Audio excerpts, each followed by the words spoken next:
Hello, my crafty friends.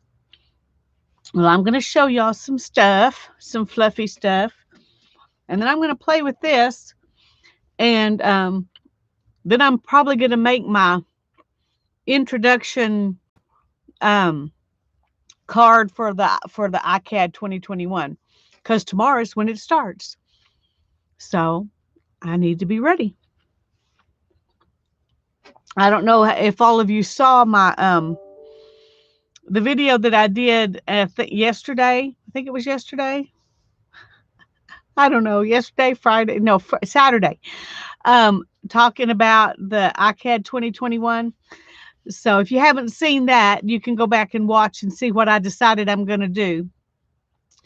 Um, so I'm going to use Rolodex cards instead of index cards this year. So that'll be something new and different, and I'm looking forward to that. Here are some things that I've gotten done. I dyed some fiber, and I finished spinning this yarn. And this is when Hannah and I went for her graduation trip to Colorado, we bought 4 different colorways of the same kind of fiber. One was a dark green and brown, and one was a light green with colors in it. And then this one is blue. They all have the same colors in them, just different amounts. They have a predominant color, and this one, the predominant color was blue.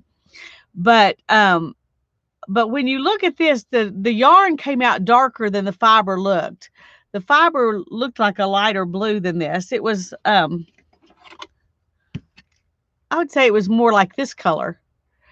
Maybe even a little lighter than that. Anyway, this is the way it turned out. Hi, Sharon. I'm glad you're here. Hi, Mina. It's good to see you. So this is the very first time I've ever spun anything over the fold. And that was fun. There were parts of it that were frustrating, and the yarn's definitely not real consistent. It's usable. It's just not as consistent as I would have liked for it to be.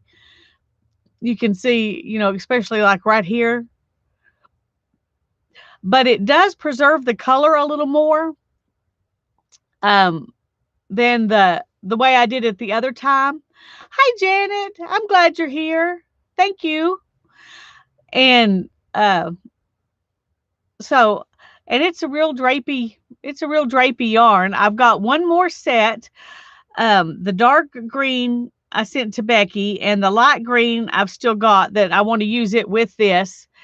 Even though they're spun at a different weight, this is not as thin a yarn as the green, but I still think it'll be fun. Hi, Holly. I'm glad you're here. And then when I get the sandalwood colorway done, I think that these 3 will look good together to do something with. I'm just not sure what I'm going to do. So, hi, Nancy. Wave with my yarn. I'm glad you're here. I was thinking I should go in the house and get that other green and get the sandalwood so you can see kind of what they look like before they're spun, and then what these 2 look like after they're spun. Let me do that real quick. Hi, Mindy. I'm glad you're here. I'll be right back. I'm sorry. I should have brought that out, but I didn't think about it.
Okay, sorry.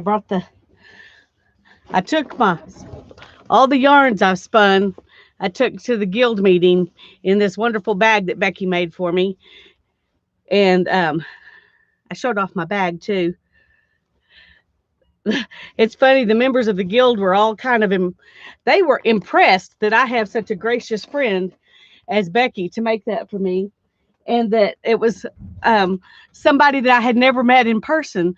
I don't think they realized how close we all feel to each other, because they don't have this online group like this, so they don't realize, how good of friends we feel like we are. Anyway, hi Patricia, I'm glad you're here. Anyway, when they loved that bag. Anyway, these are the second and third skeins that I've spun of the 4 fibers. The first one I sent to Becky. This is the fourth one, and it's this one is called sandalwood. Yeah, this one is called sandalwood, and they were all like this, where there's a predominant color and then there are a bunch of colors in there. This one doesn't look like it has any of the light green, but it has the other colors. And this one did have light green in it. Anyway, I've got twice as much of this as I do these. So whatever I weave with this will have twice as much of this in it. So maybe I'll use this for the warp, and then I'll have some of it to use for the weft as well. I don't know. Hi, Julie. I'm glad you're here. So I've still got this one left to spin. But you can see how it goes from something with a lot of stripiness. This has actually more stripiness, I think, than the others, or it's more obvious. And then it kind of tones it down when you spin it. This one I spun in a short forward draw, and it blended the colors a little more than this one. Can you see the difference I'm talking about? You can see more. Of course, this is also a little bit bigger. That's what I was going to say. We've got this versus this for the threads. So there's quite a bit of difference in the thread size. And that makes the colors show up better too when you make a bigger yarn. Hi, Sherry. I'm glad you're here.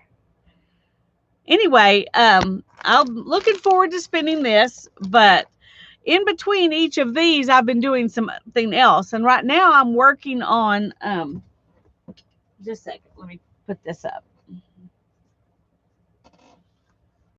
Right now I'm working on some yarn, a fractal yarn that I'm making out of the orange and turquoise and purple fluff that I showed y'all. I'm not sure when I showed you that.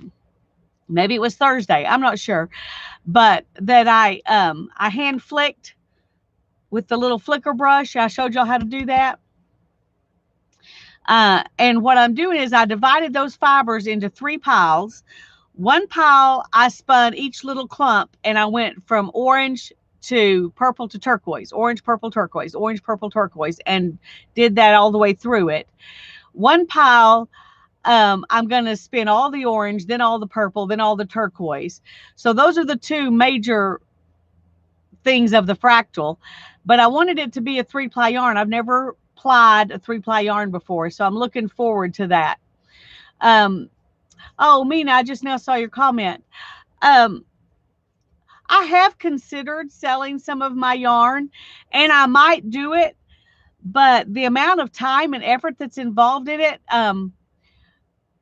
if you were wanting to buy it, you would have to be paying a little bit for my time. Let me just give you an example. This, let me find it. Okay, the fiber for this yarn that I spun, the fiber cost me, I think, $12 just for the fiber to spin it. And then I spent, and not all fiber costs that much, because lots of times I buy it like this and dye it myself. This was already dyed though. And it was $12 or $13 for 4 ounces. And then I spent probably 12 hours of my time spinning it and plying it. So you can see why hand spun yarn is so expensive. Anyway, I have thought about it, and if somebody really wants to buy some of my yarn, I will be glad to talk to them about it. Just email me. My email is talktome@dlc96.com, and I'll talk to you about it. I can show you what I've got that I might be willing to sell, and you can decide if you want to offer me money for it. But I also don't spin anything that's reproducible. So it's not like I can list it on Etsy and sell 5 of them, you know. Usually it's one skein of this or one skein of that. So which is another reason I haven't really tried to sell any of it. This is this is the top that, well, now let me find that. Okay. This is what I dyed with avocado. And this is the other, the rest of it. Now this packed a little bit. It's not felted, but it is compacted more than this. And I'm not sure what I did different, except I used acid dyes on it. And this was just dyed with avocado. But it's the same fiber. And this is just the other half of that. I think I had a pound of that fiber. So this is, well, maybe, I don't know what this weighs. May not be 8 ounces, but something like that. So, and I dyed it with blue and green. So it's kind of mottled, but I thought it would look pretty spun with this. Now, I don't know if I will spin them separately and then just use them to weave something together. Hi, Violet. I'm glad you're here. Hi, Journey. I'm glad you're here. Sorry, I didn't see y'all for just a second. Sherry, I hope I said hi to you. I'm not positive, but I'm glad you're here too. And hello, Shelly. I'm glad you're here. I could also put these on the carder and card them together and make a blend of the two and spin them. So I'm not sure how I'm going to spin it yet, but those are earmarked to go together in some kind of a project sometime. And when I was dyeing that, I had too much dye in the pot, and I needed to soak some of it up with something else. The beige was what I dyed with avocado, Julie. Hi, Teresa. Okay, well, we're glad you're here. Thanks for letting us know, and don't feel obligated to chat. Just relax. And so I put this in with it. Now this was it was gray fiber, naturally gray fiber, but it had a lot of different colors of gray, light gray, dark gray, and some white, all mixed in together. And so it doesn't really look a whole lot different, except it looks like it's all one color fiber now. There are a few places where you can see some blue, but mostly there's just not white streaks running through it anymore. It's just a more homogeneous, or however you say that, color.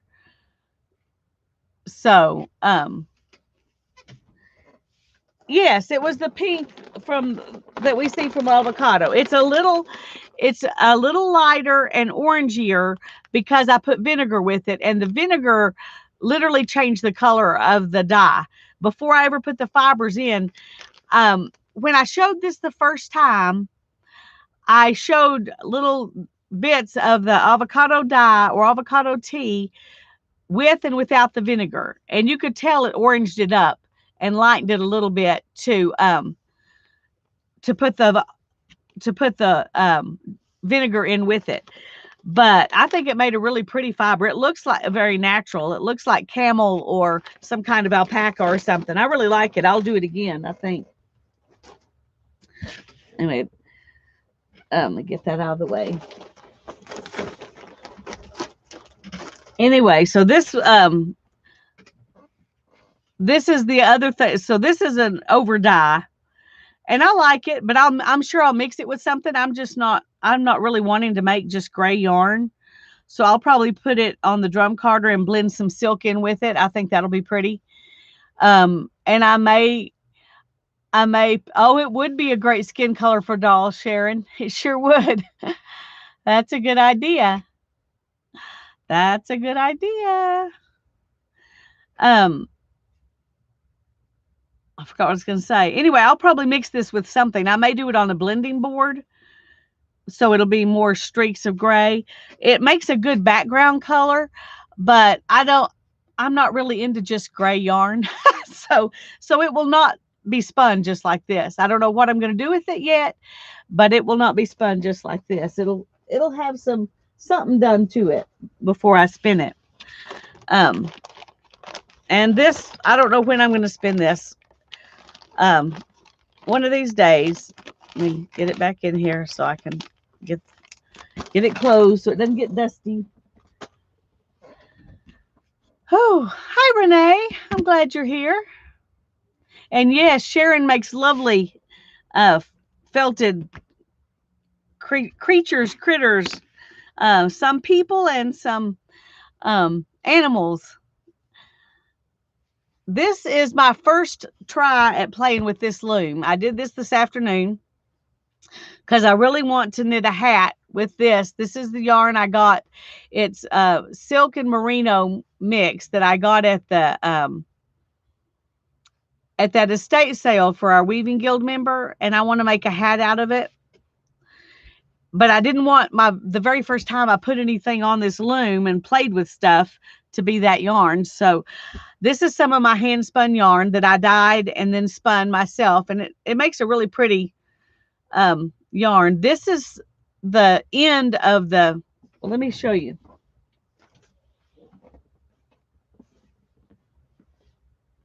If I can find that skein.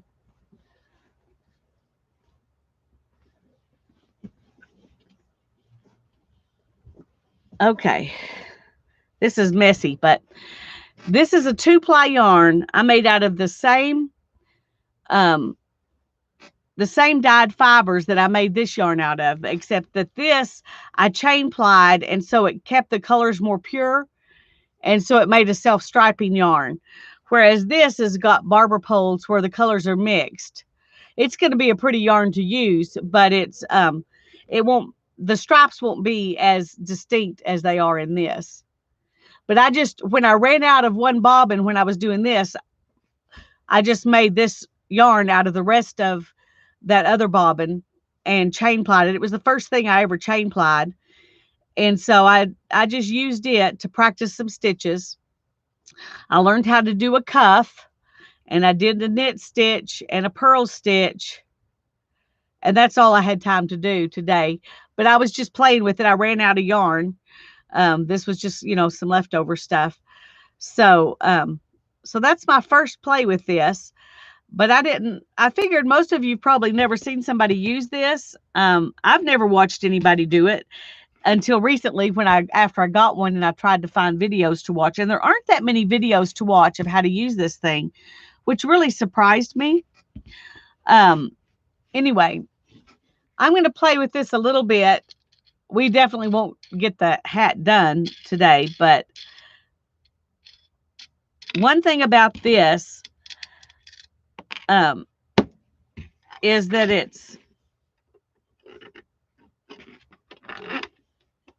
you can change the size of what you're doing. And I'm needing 90 for this hat. So give me just a second.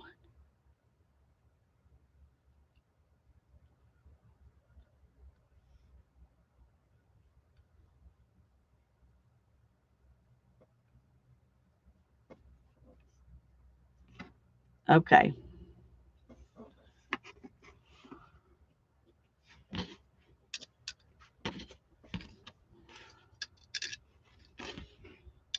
I want to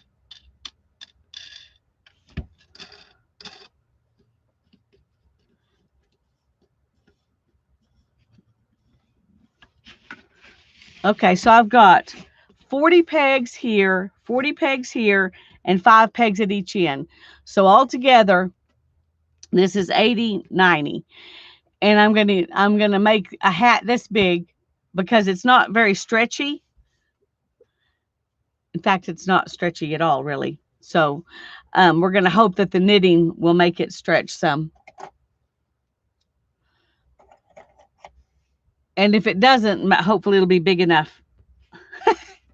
Hopefully it'll be big enough anyway. So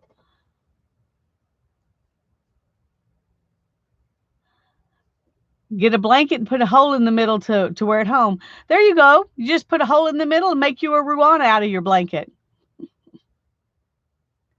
Oh, I would love, Mina, I would love to raise some sheep. I think that would be so much fun. And I would love to have, sheep um that I could work the fleece from. That would be great. Hi Vanessa, I'm glad you're here.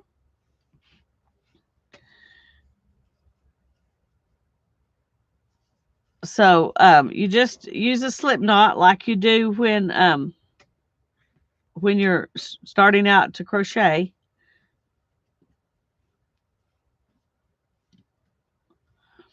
And then I'm gonna go ahead and tie this just to keep it out of the way for a little while. After I've been working on it a while, I'll let that go. But for right now, I just want to keep that out of the way and keep this slip knot good. Um,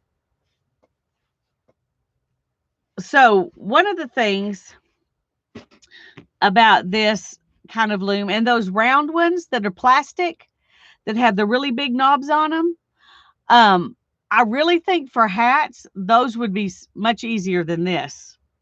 You just have to use bigger yarn on them.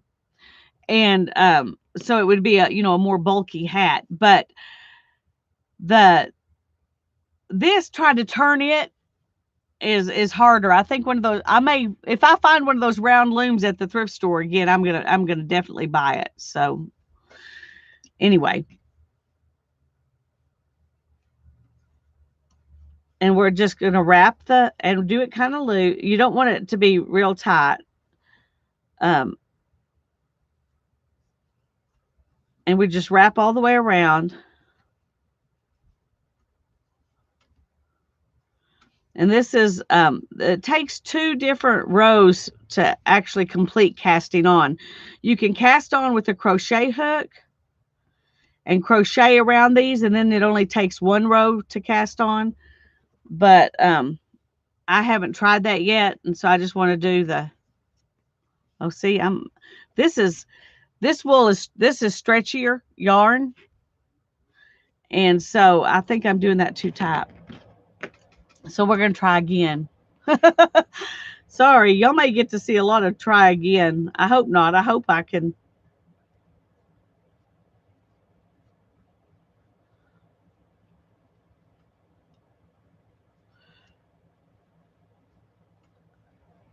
But you're just wrapping it around, and they call this the E wrap, I think, because it goes around like a cursive E. But you just do that all the way around. And I know one thing for sure. If you know how to knit, this is like way slower. I I can tell you right now, I probably won't be just churning out a bunch of stuff on this, um but it is kind of fun, and I like that you can just leave it and go off somewhere. And the one time I tried to do that when I was trying to learn how to knit, I ended well, you can't leave it in this state. You have to at least cast on. Mm. Anyway,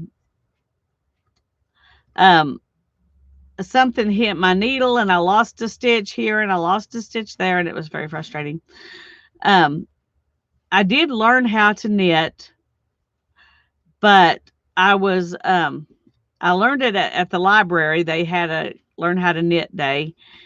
And so I went in and learned how to knit, how to do the knit stitch and the purl stitch, and to cast on and bind off. Um and that was pretty much all I learned. And I went home and I made a scarf for Hannah, and then I set it aside and tried to pick it up again, and I was like, oh, and it was very frustrating. When I did it, even the first time, I kept slipping, things kept slipping, and I'm like, okay, I'm not coordinated enough to knit. That's just what it is. I'm not coordinated enough to knit. But when I tried to teach my mom to crochet, that's what she said. She said, "This is not relaxing, Lisa. How dare you say this is relaxing? This is not relaxing." Um, Hi, Andrea. See, I look up and I lose it, but I'm glad I looked up so I could see Andrea was here. Sorry about that.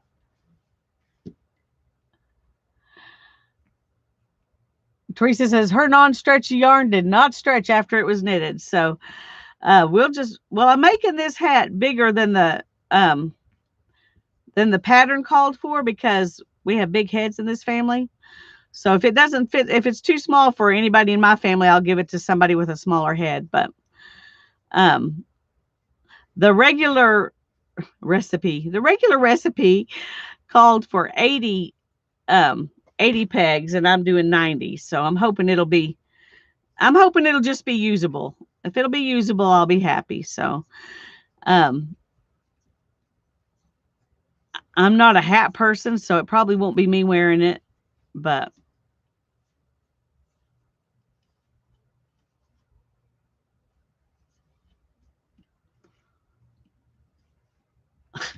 stop. Hi, Sandy.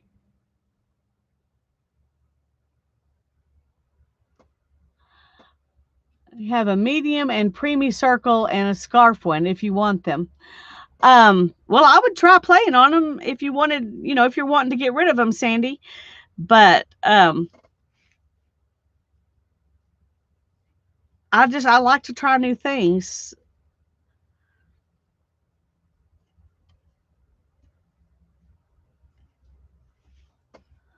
Okay, I'm almost at the end now.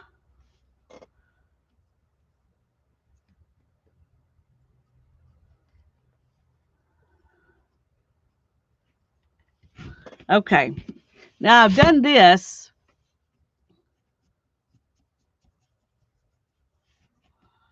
all the way around. Let's lower these because I do better if everything is, they don't have to be all the way to the bottom, just not at the top.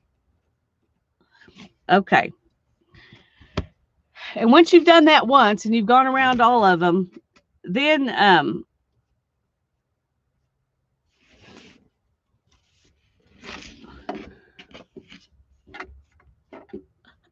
okay, come on. Then what you do is you go back and you do it again.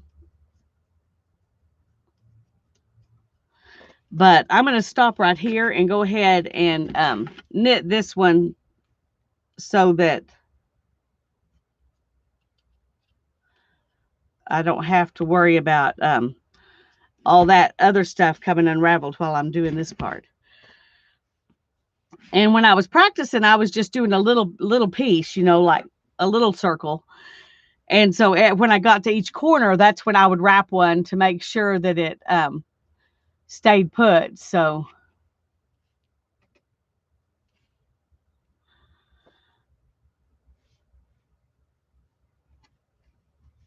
and I've crocheted. I learned to crochet when I was about 10, and I had a hard time learning because I didn't know anybody left-handed who crocheted.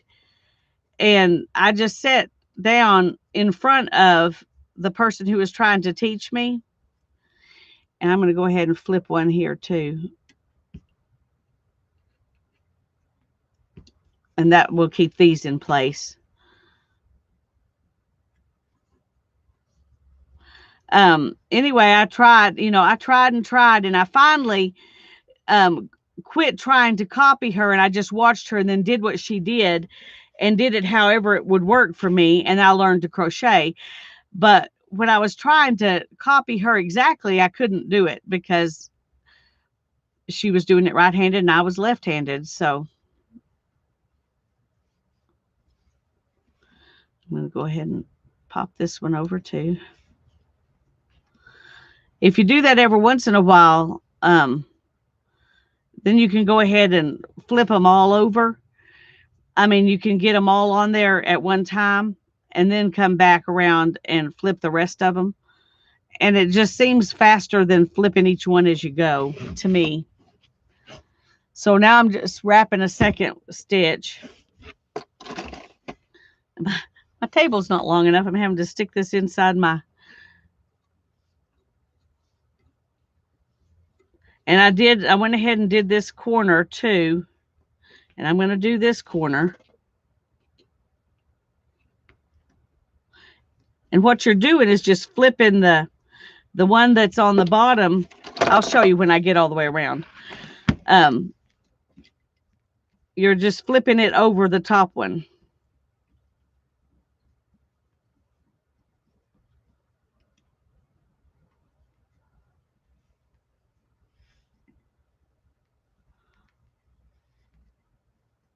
Everything's for right-handed people. Yeah, it is.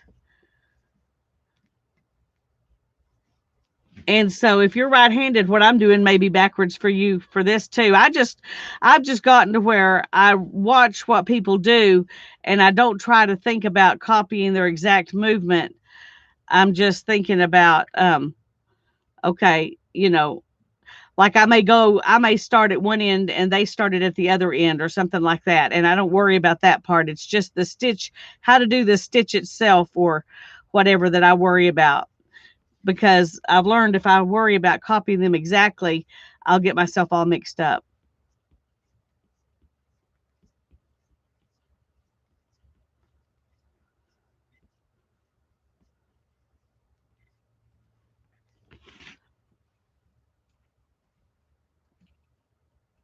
And at this corner, I'm going to go ahead and do another one because that makes it easier. And when you're working in here, you're working from this side, not that side.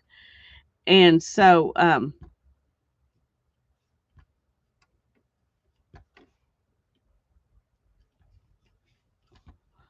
and I don't know, I've seen people start all kinds of places, but the one that makes the most sense to me is to start at a corner. Okay, so now those will all stay put. And when I get back to the side, I'll show you exactly what I'm doing. And when I flip this over the top, I go ahead and use my thing and just push down. I haven't seen anybody do that, but it just works for me. So I haven't watched that many videos, so probably people do it, but let's see if I can bring this down a little bit. And I'm just lifting that up and flipping it over. And once I finish this, I will finally cast on. So you can see that this is not a really fast project. I'm sure that I'll get faster at it when I do it more, but I watch people, somebody who's knitting could probably have cast on 90 stitches and be on row 4 by now. I think even when I did a little bit of knitting, probably would have been faster than this, but it's not about speed. It's about making something. That's what's important. It's not how fast you get it made, at least for me. Hi, Diana. I'm glad you're here.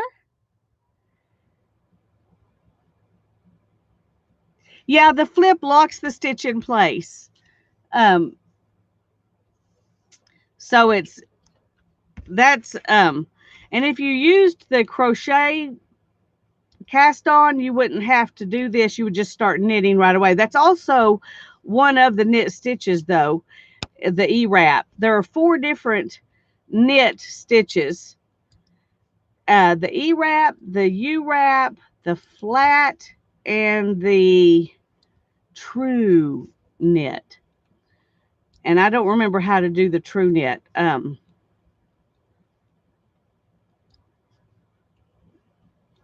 But the E-knit is the one I'm doing here with the E-wrap. But all of those will give you a knit looking stitch. And then there's just one purl stitch as far as I can remember from what I've seen. I haven't watched a lot. Like I said, there's not just a ton of videos on this subject. Um,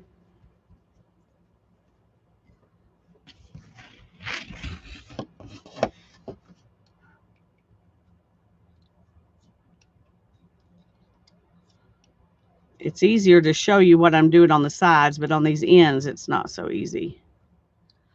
Now I'm skipping these corners, and then here's one, and here's one, and here's one that I already did. So I'm skipping those because they're already done. That's kind of what I used to lock them in as I went. But if you'd like to knit a hat, I saw a lady knitting fingerless gloves. I've seen somebody do socks. So um, if you want to, knit something and you think you're like me, you can flip things over a loop better than you can try to keep things on a needle or pick things up with a needle, then maybe this is something you might enjoy.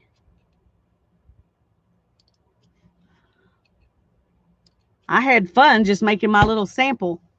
And it was really fun with this yarn because I got to watch it, of course it's down in there. And so you're not really seeing much of it until it kind of pokes out back here. And I didn't let this get long enough to really see a whole lot of it. So, hi,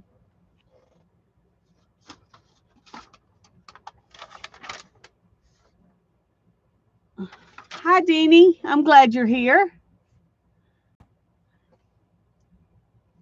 Anyway, I just thought I wanted to play with this and kind of figure out how to do it and work on it a little bit. And other than making my introductory card for the ICAD 2021, I didn't have anything else that I was really in the mood to do tonight. So I'm just going to do this while we chat. And one thing I forgot to do that I meant to do was to find some O-rings. I need to buy some stitch markers. I don't have any stitch markers. So I'm just going to have to hope I remember, because I want to do a ribbing on the brim of this hat.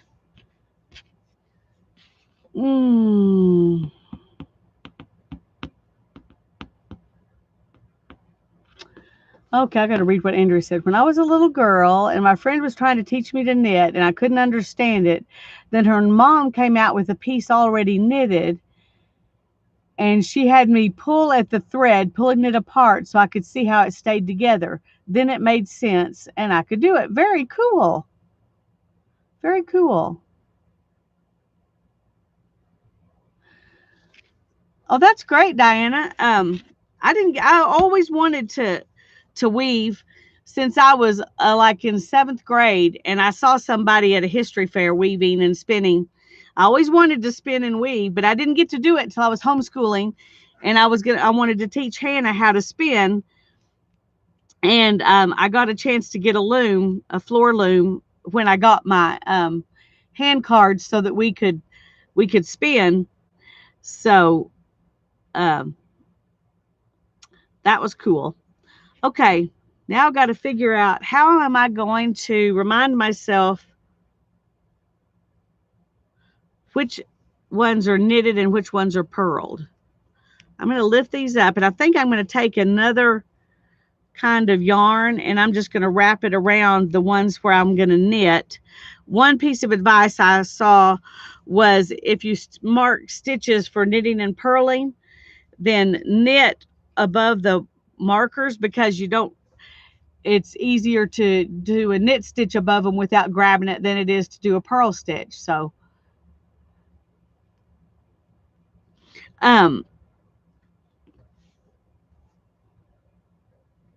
okay, I am going to have to turn off my heater. Good grief.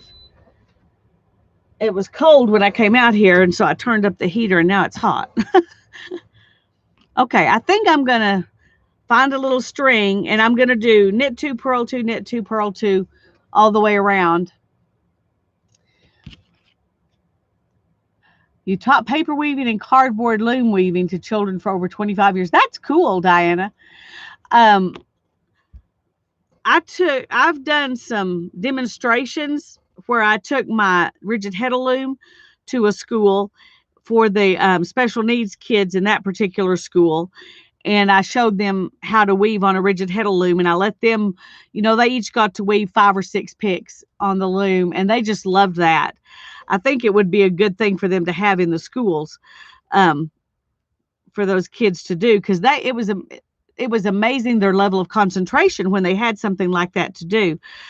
And so I think that would be great. But anyway, and I've taken it to a elementary school and to some history fairs. I mostly spin in demonstrations rather than weave, though, because um, they really love to see the spinning wheel. Okay, I'm going to find some kind of thread, something really bright. Just be right back.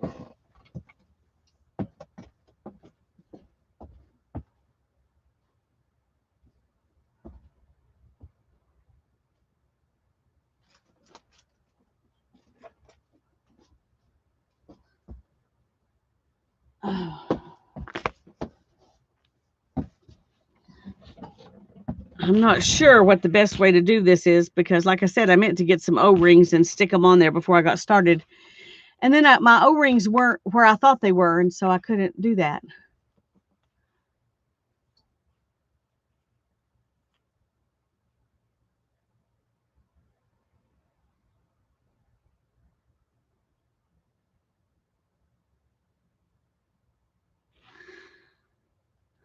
Okay. Um, let's see if I have a curved needle. That might make it easier. I don't know if it will or not.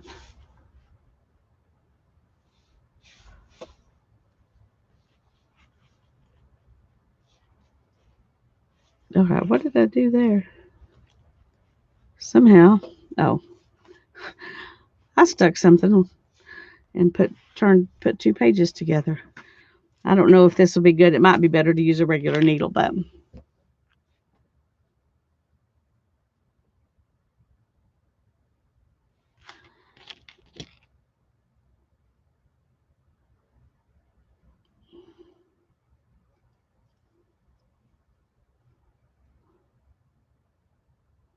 okay.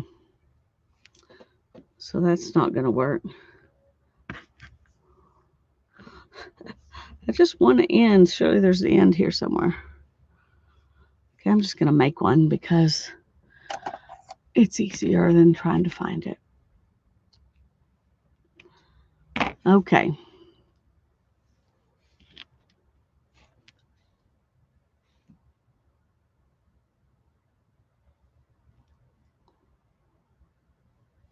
Come on.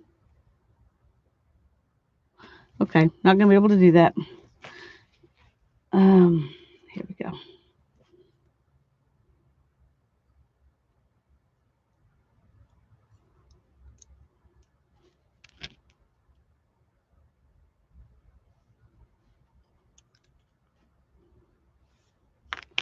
Okay.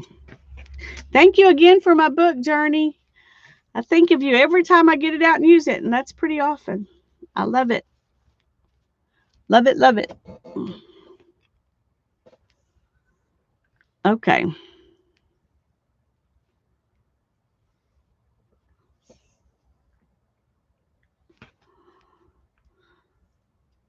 Okay. Hopefully this will be long enough.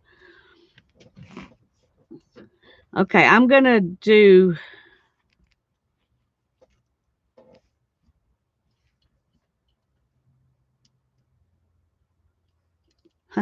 nope, the curved needle did not help at all.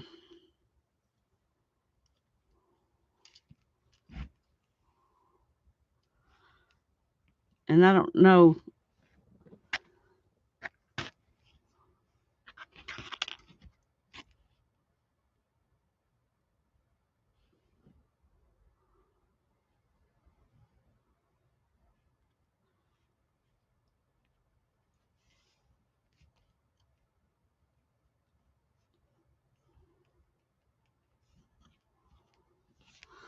All right, let's take this back out.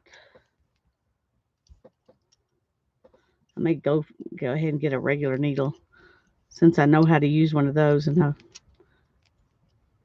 don't really know how to use one of these very well.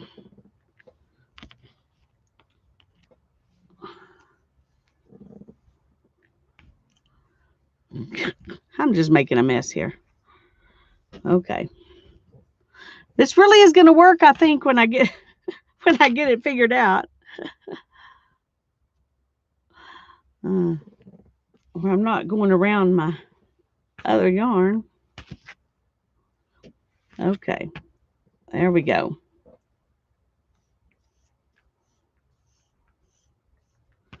Okay. Uh-oh. Dropped my needle.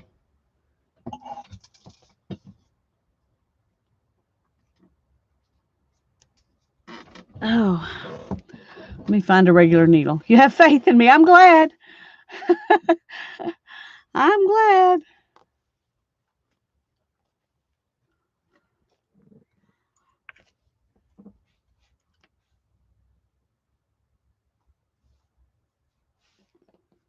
Okay.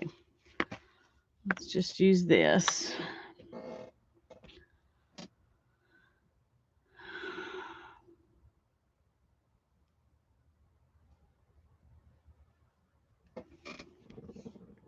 Okay. I'm going to double that up pretty good there.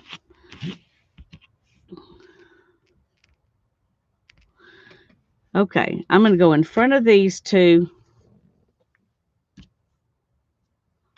because they're my knit stitches. And then I'm going to go behind these two.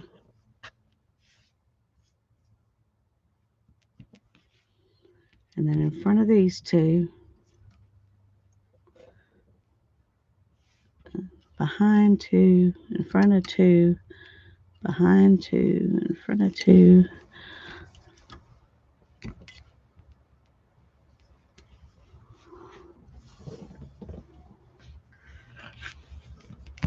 Okay, so you can see I've got these threads in front of every other two. And so when the threads are in front, that's where I'm going to do the knit stitches. And when they're in the back, that's where I'm going to do the purl stitches. So this is my makeshift. I don't have any stitch marker. My makeshift stitch marker. Stitch marker.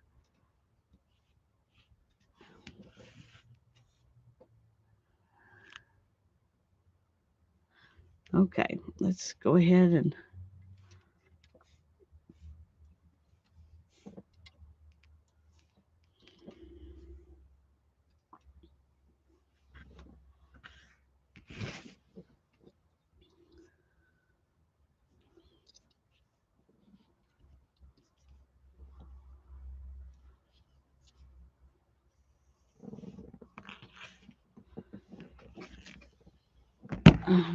I'm hoping this will be helpful. I think it has to help some because okay. Get that out of the way.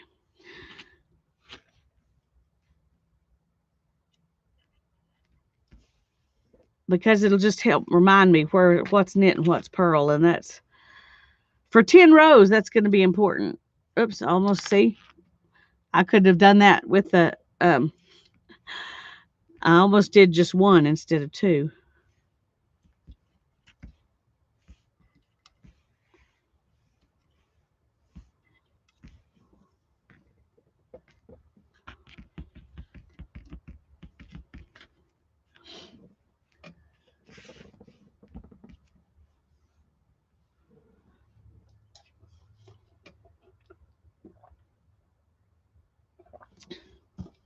That sounds wonderful. A collaborative weave as a gift for the school. That's great. They could someday take their kids in there and say, I did part of that. It's kind of like having something, in a museum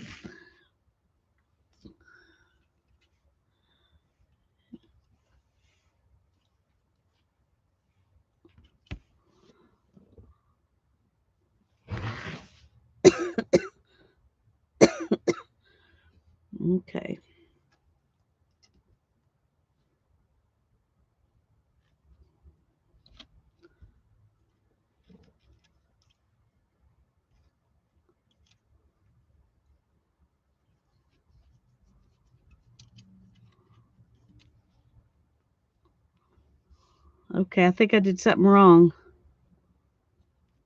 because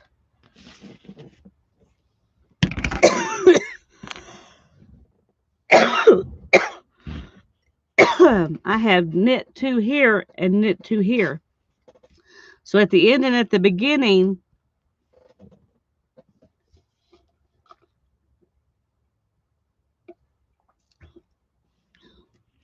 okay, that's not going to work.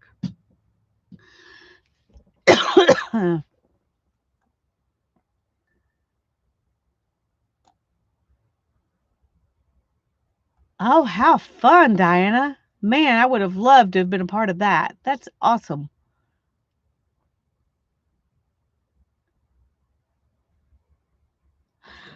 Okay.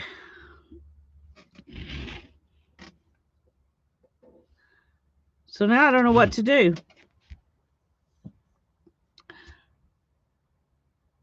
When she did it, this example I saw, it worked out.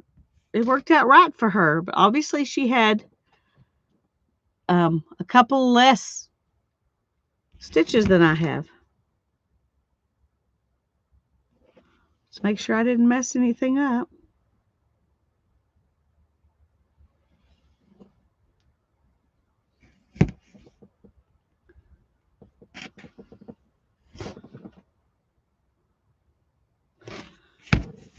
Well, now I don't know what to do. Hi, Candy.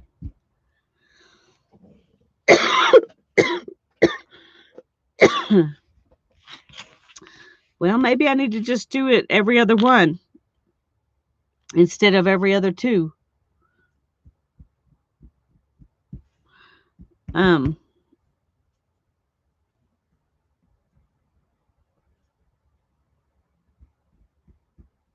ah,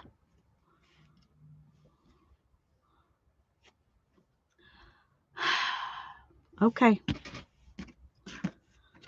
I guess I'll just have to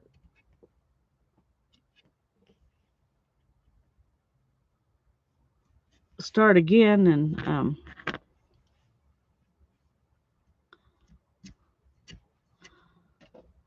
and do it every other one instead of, and I may still end up with two, but two in the same place, or I could do 2 1 2 1. Yeah, I could do that. I could do 2 knit and 1 purl.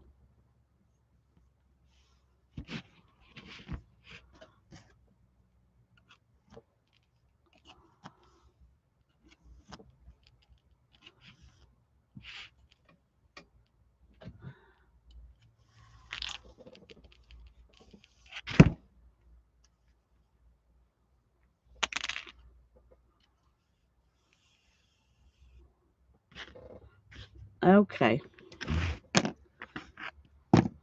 Do I have any knitters out there? Can you tell me if it would be, if I did 2 knits and 1 purl, would that make an okay brim for a cap, a hat, a beanie hat? Does anybody know?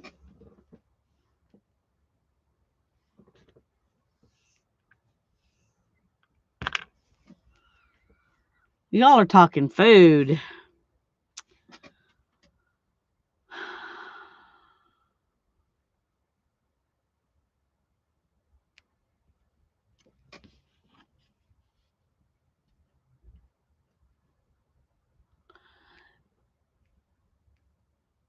Knit 1, purl 2. Okay, I can do that.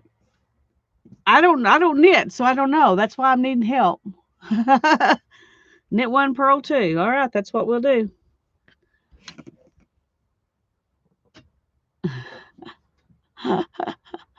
Well, Candy says knit 1, purl 2, so we're gonna hope she knows what she's talking about.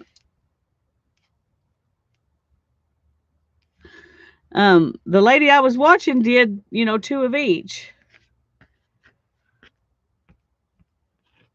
but this, if I make a mistake, it'll be a smaller mistake. Whoop whoop whoop whoop whoop. Oh yeah. Then it would have been having 4 stitches that match. So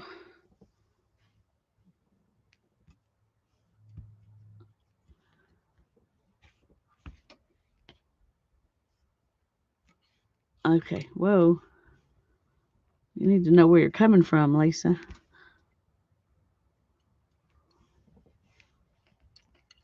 Are y'all getting bored with this?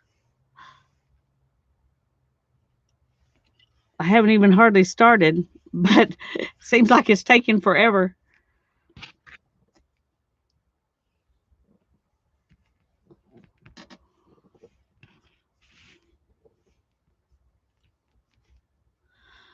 Stitch markers would be a good thing. No. 1.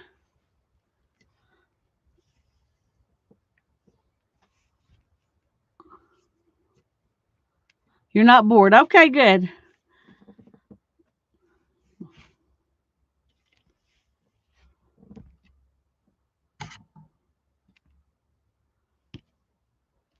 Let's see if we can get all those in the middle. Maybe it'll be better. Okay. In front of 1, behind 2. In front of 1, behind 2.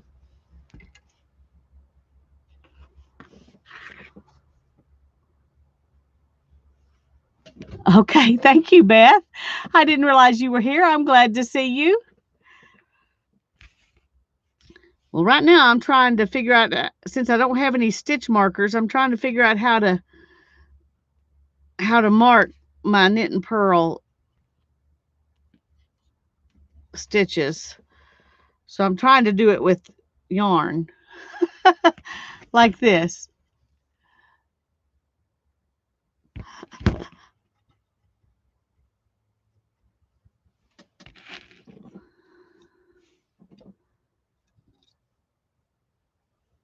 And I did it once where I was going to knit 2 and purl 2, and then that didn't work out. So I had to change my plan. And Candy said she thought you were supposed to knit 1 and purl 2. So that's what we're changing our plan to.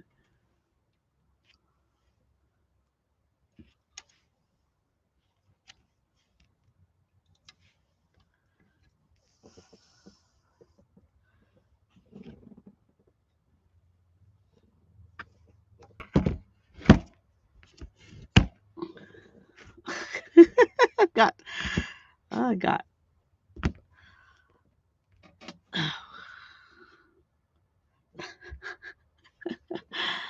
Okay. I'm glad this is not a tutorial. I'm glad this is not a tutorial. It's just a help me figure it out thing. Whoa. Whoops. Sorry.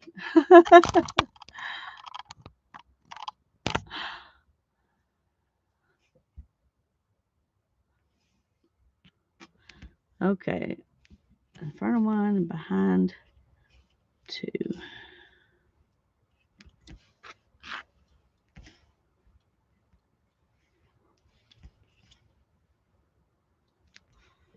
I just hope that this goes better than that 2 alternative did. I'm keeping it real. Well, I'm always real. That's for sure. That's one thing you can count on. It's going to be real.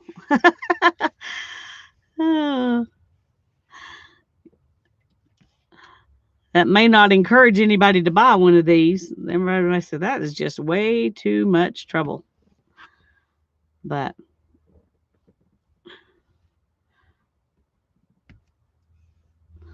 I could just use my hand spun yarn to crochet hats, you know. I could do that. But anyway.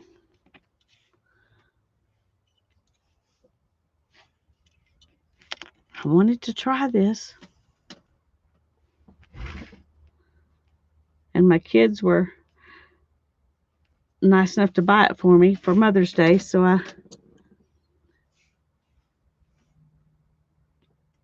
okay, behind 2, in front of 1, behind 2.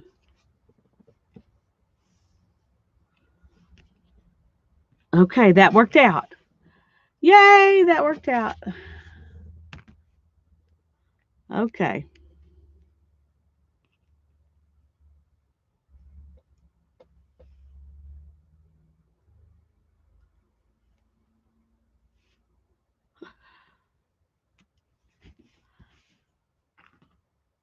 I'm just going to do a slip knot, a few slip knots there to kind of hold that in place. This is one of the pegs I'm not using, so.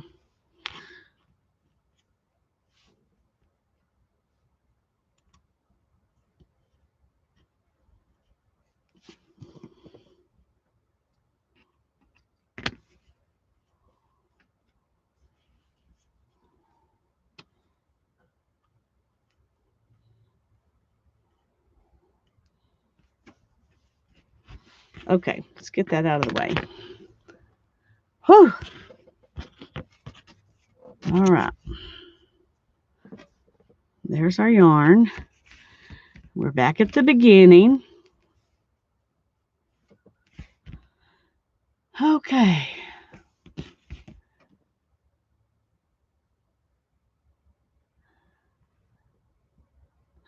Well, I sewed maternity clothes when I was pregnant, and I sewed a few skirts and a couple of jackets when I wanted something different from what you could buy.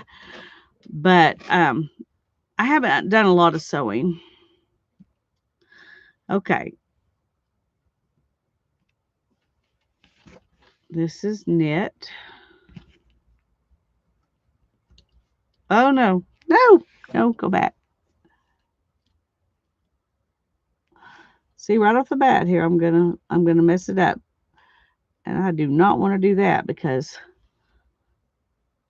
we're just barely started.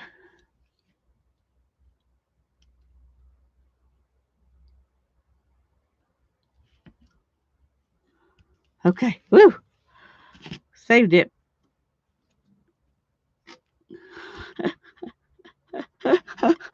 I was a little worried there for a minute that I was going to have to start completely over again.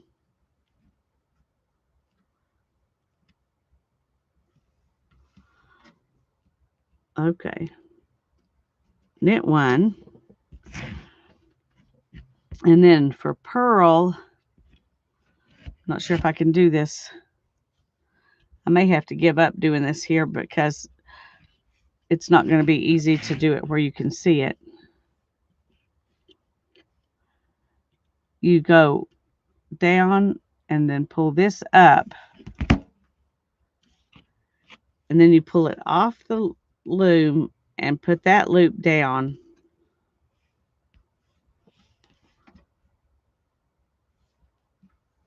Except I'm on the wrong side.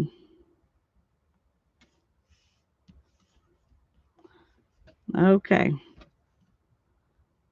Let's try it from here.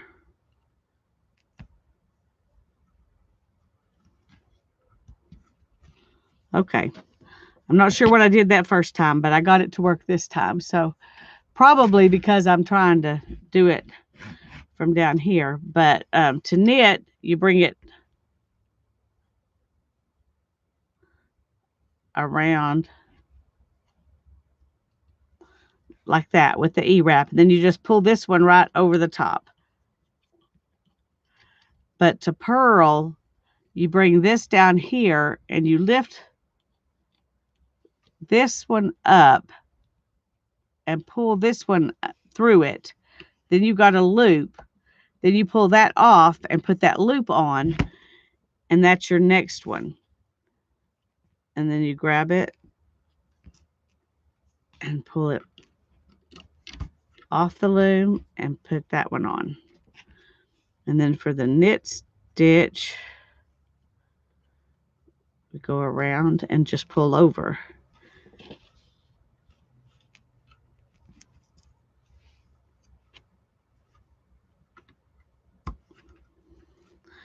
And I may have, that first one, I think I just had it on the wrong side of the loom when I put the loop back over. And so that made it You just kind of have to do this. And that's probably being left-handed. Um,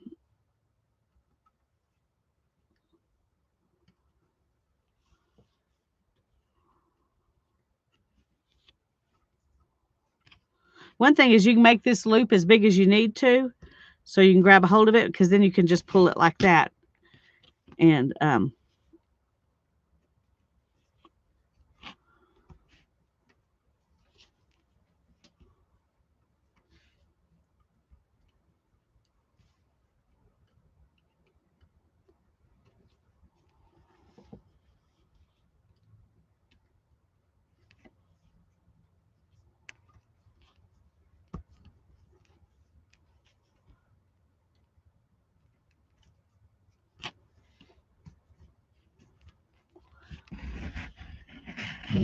oops.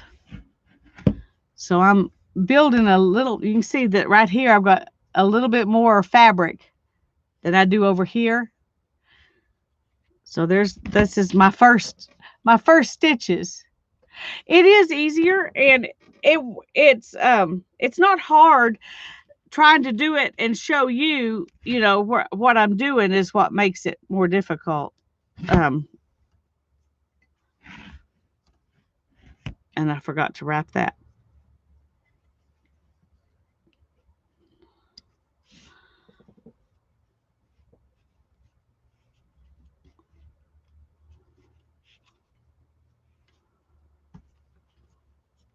Let me see if I can show you how I'm doing this one. Okay, I'm bringing it in front of it and going underneath and pulling it up and making a loop. So I've got this loop, and then I pull that off the peg and put that loop back on the peg. And then I go wrap my E for my knit stitch.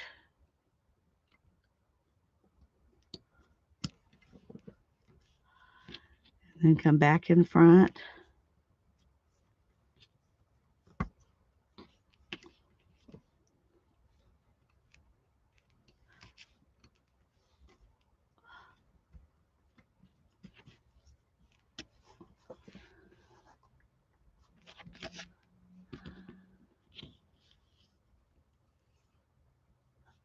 Job from the Bible is J-O-B, like job.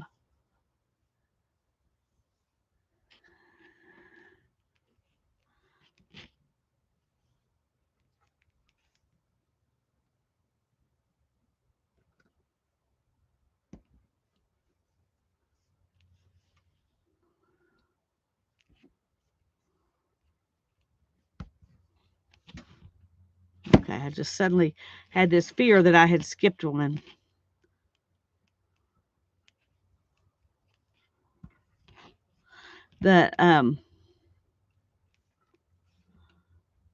Neither one of the stitches are pretty easy. It's just if I could tilt my camera where you could see better, that would be good, but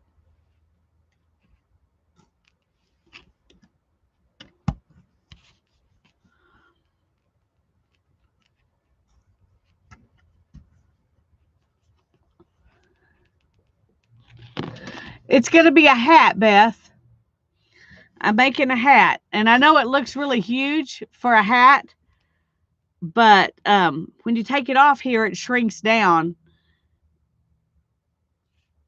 Anyway, they said that an average size woman's hat, you used 80 stitches, and so I'm doing 90 and hoping it'll fit Darren.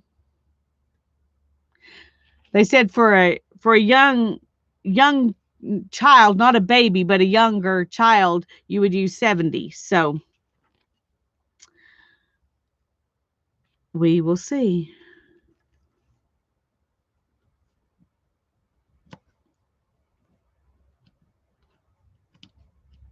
Whoops, come back.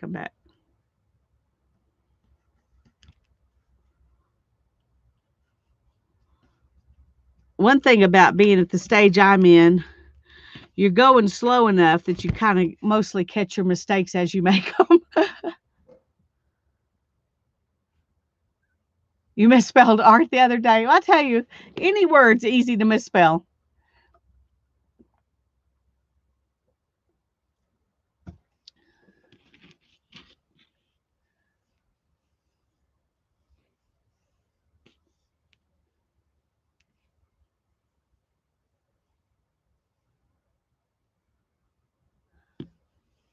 Okay, I want to see. I'm missing something here.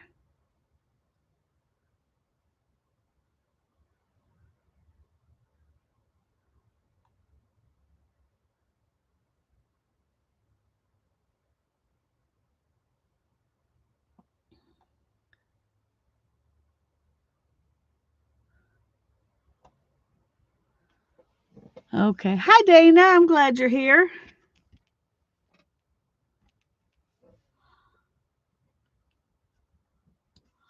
I'm learning how to play with this um little knitting loom, trying to make a hat. I'm doing one knit and then 2 purl stitches at the moment.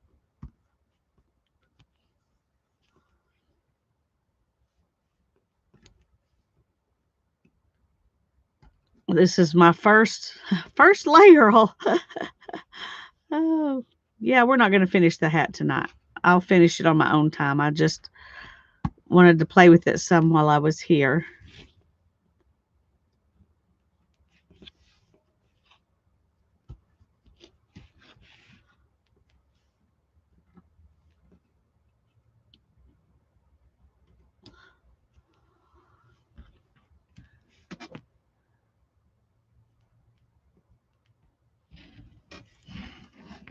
Okay, I'll try to show y'all again what I'm doing. I'm going under this one and grabbing that and pulling it through, and then pulling that off the thing and going back down. So the new loop you make when you pull it through like this becomes the loop that's on your, unless you do that. Okay, let's put that one back on. That's scary when you think you just did it wrong and messed it up. Okay.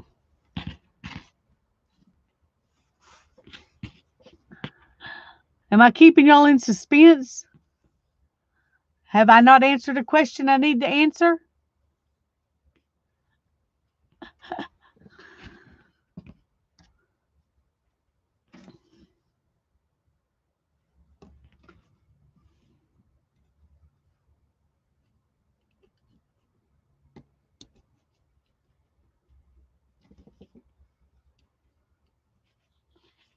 If there's a question I missed and I need to answer, please write it again and write it in all caps so I can see it.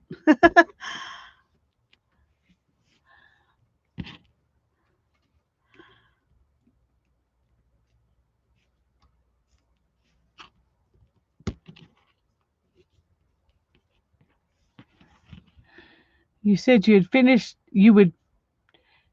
finished the hat on your own time. Oh, well, I'm gonna finish it in my own time, mainly just because as you can see, this is not going to be a really fast process. I bet Becky could sit here and knit a sweater 5 times, 10 times as fast as I'm doing this, maybe 20 times as fast. No, this is some I got at an estate sale. It's a merino silk mix. I don't want to make my first hat with my hand spun yarn. Oh, I'm gonna this is some that I spun, and this is some that I spun that I did my little practice, like a swatch, I guess, on, because that was just a little piece I had. But this yarn is not hand spun. And it makes it work better if you make that loop a little bit bigger, because that one I made small and it was hard to get it. Because when you pull it off of there, you kind of automatically reduce the size of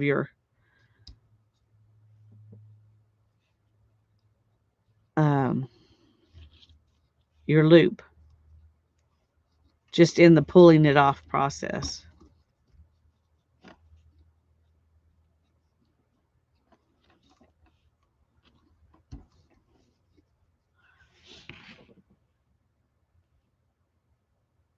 Oh, cool, Teresa.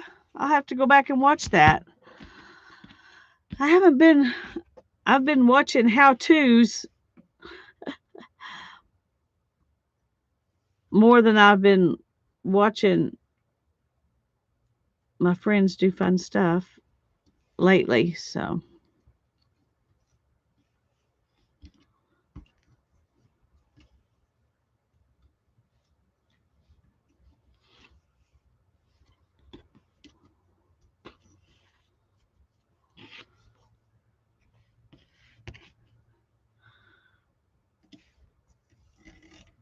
okay, let's see.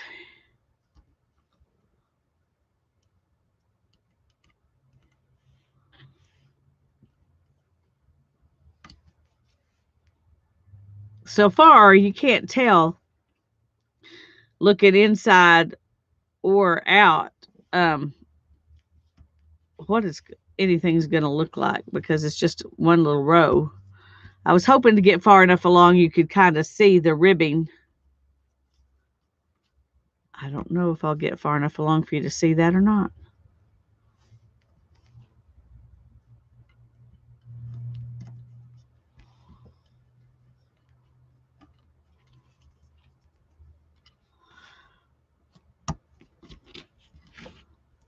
It is faster if you're just concentrating on this and not on talking or reading chat or whatever. Thank you, Janet.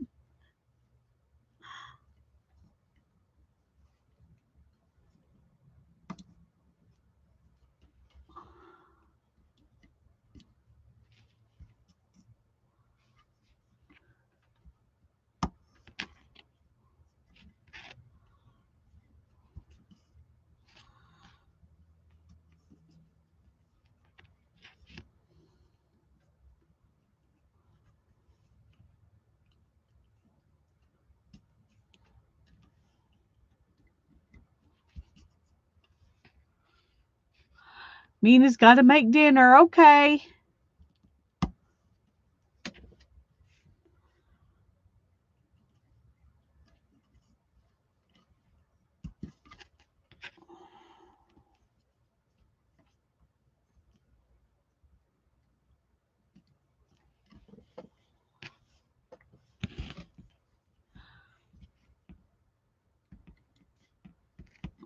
I think Tanya and I have decided tomorrow afternoon we're going to just do catch up on things that we need to finish. And I plan to work in this book, do some more painting and putting paper down and stuff in this book. That's what I'm planning to do tomorrow. I'm not sure. I think Tanya, I may be wrong, but I think she's going to finish her cardboard book tomorrow or try to finish it.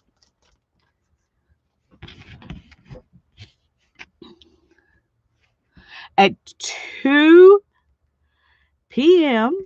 Central Time on Tanya's channel. That's where we're going to be. I'm so happy. I'm glad we get to stream together again.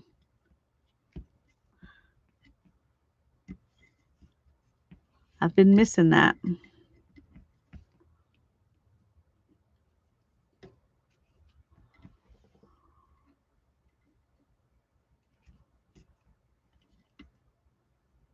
Oh, make a bigger loop, Lisa. You're about to lose that one.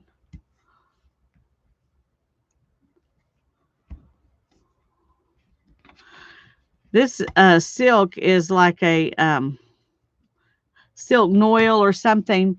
It's not a real shiny silk. So the whole thing feels kind of cottony, even though it's wool and silk. That combination feels kind of cottony.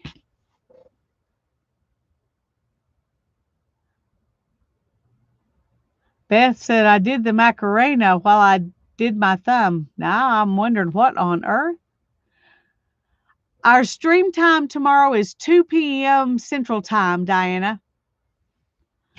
It's the same time that we used to always stream on Tuesdays before Tanya went on her vacation. So we're hoping to be able to stream together on Thursday as well. If Tanya's got, to do some things with her mom. So if she can't stream on Thursday, I'll go ahead and come on.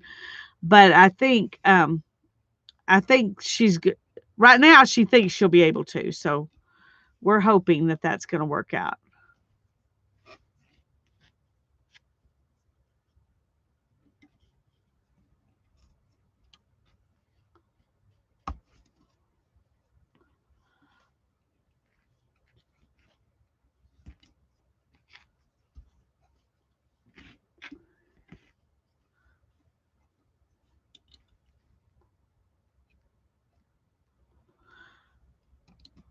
I don't know if y'all if looked at one of these looms. Just a second, and I'll show you what I'm fixing to talk about.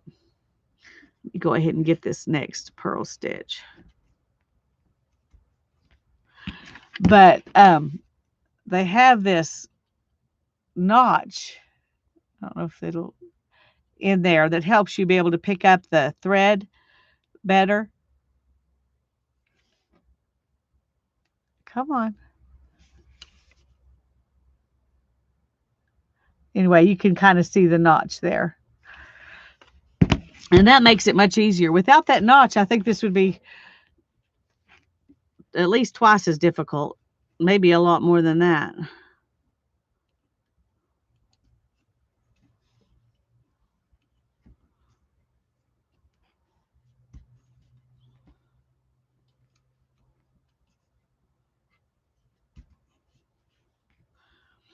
I've got our cars are having to go back in the shop. Y'all, please be praying that they can fix it and it won't cost an arm and a leg. Darren's car, I have to take mine in because the rotors on the brakes need to be machined.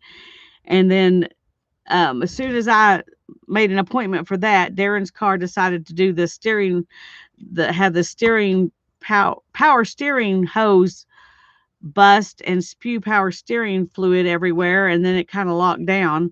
So we're going to have it towed in tomorrow. Instead of getting my car fixed, now his car is going to get fixed. It's like it got jealous, decided it wasn't getting enough attention.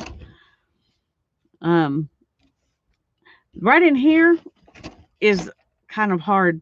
It's harder to do what you need to do. You can do it, but and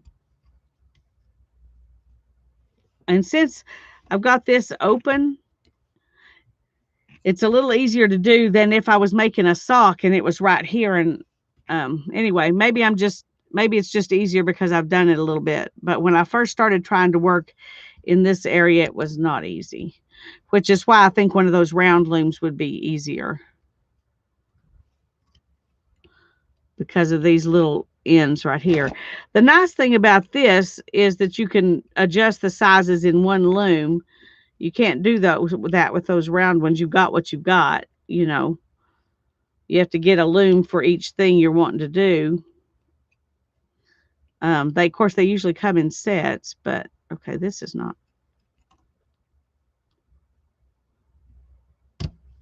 Good grief. Okay.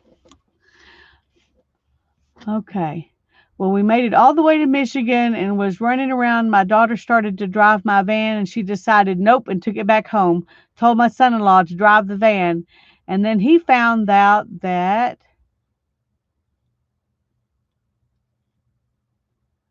he had to replace the rods on the front end. So we got new rods on our van.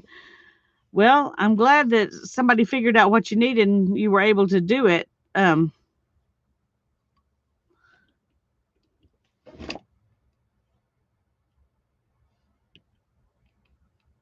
Rather than have one of those rods just go out on you.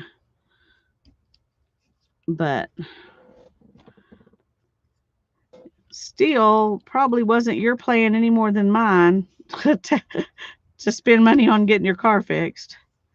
That's never the thing we want to spend money on. I mean, we need our cars. I guess we should not be surprised that they need stuff, but it feels like our cars over the past year and a half have um, spent way more money than they're worth. But because we've spent all that money on them, we can't afford to get something else. We just have to keep spending more money on them.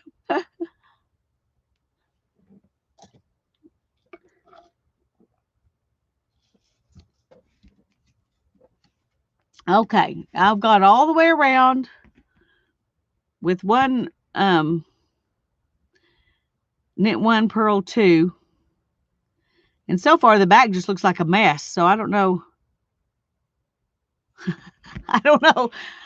We'll see. It's the rods that make your front wheels turn. Yeah. Yeah, I've had to have those replaced myself. That was one of the things I've had to do to my Mariner since I got it, is have the rods replaced.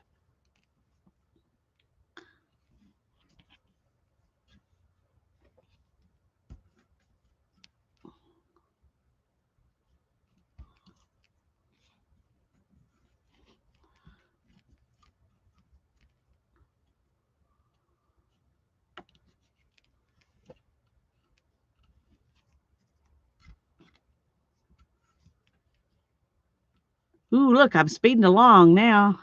Woohoo!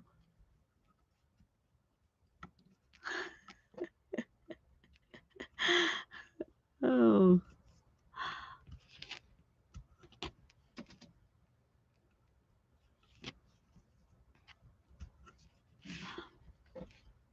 Hannah, we got a yarn counter at the estate sale, and I didn't realize I had it out here. So I finished one round. I'm going to do 10 to make my ridge. So now I've marked one. One done. Working on number 2 here.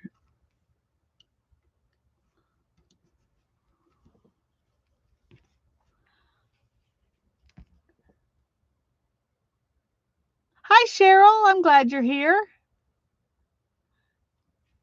Who's having new baby sheep?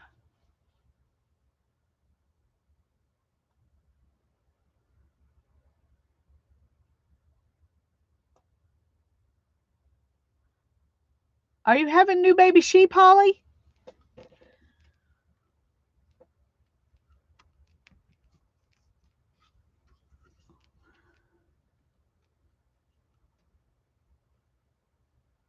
Oops.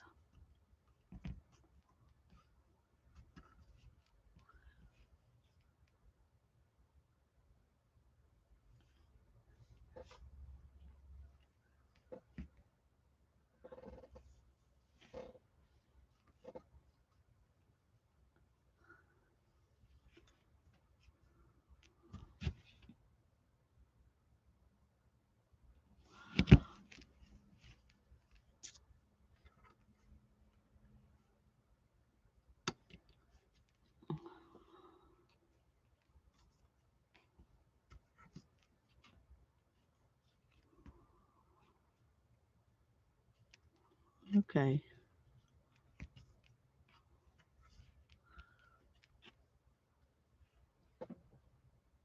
Oh, cool, cool.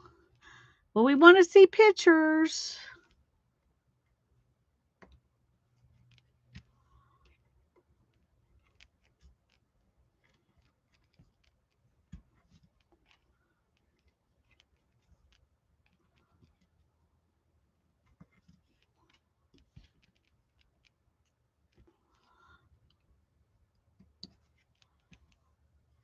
When I was watching them do the true knitting stitch, I thought that looked a lot harder than this E-wrap. So I just decided I was just going to do the E-wrap. But now I'm wondering, I can't remember how they did it. I'll have to go back and watch.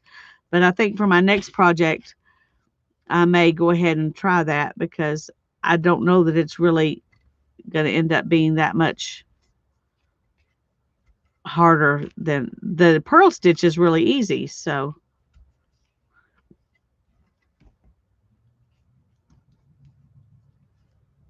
okay. Okay, talk too much.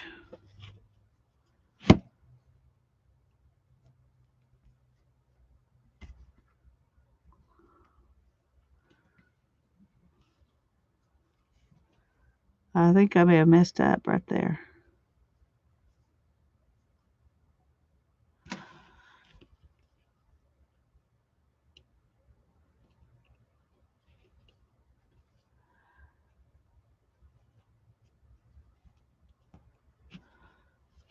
Okay, that looks like I got it back on there right, but if I didn't, we will find out. Later it'll show up. Bye, Sharon. Well,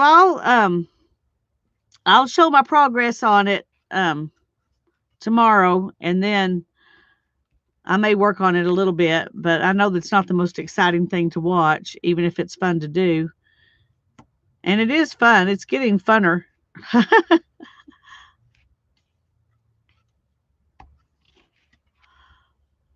Oh, there's a piece of vegetable matter in that yarn. See, even commercial yarn. Of course, this was hand spun yarn by somebody. I got it at that estate sale, and it had a hand spun um, label on it. So it's somebody's hand spun.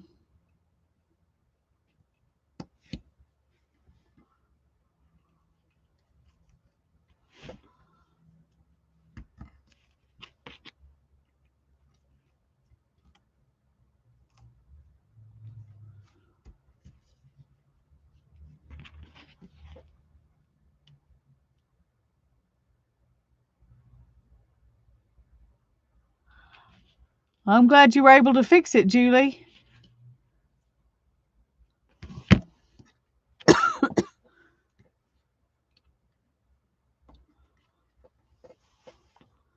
I'm hoping whatever I did here will be barely visible too. I don't know.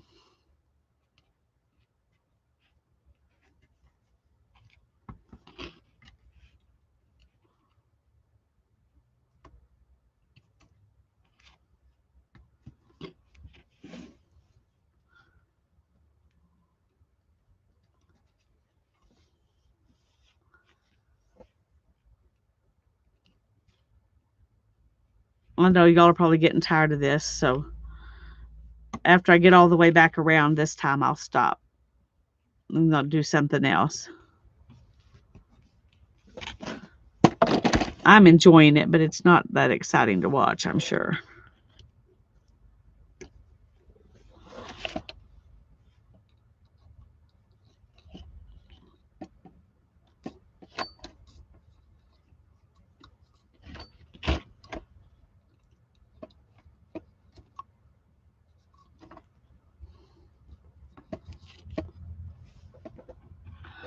I'm not getting tired of it. It's good to see somebody else making boo-boos besides me on that day. Oh, Teresa. Okay. Oh, on this thing. Yeah. Well, I imagine, of course, if you're a knitter, you're probably not going to even use this thing. I may be wrong, but why would you if you know how to knit? I don't know. Um, but if you're not a knitter, you're definitely going to make boo-boos on it. At least your first project. I make boo-boos in my crochet. I make boo-boos in my weaving. so, um, so I'm not surprised at making boo-boos. That's for sure. Just hopefully getting them fixed. That's what I'm hoping for, is to catch them and fix them.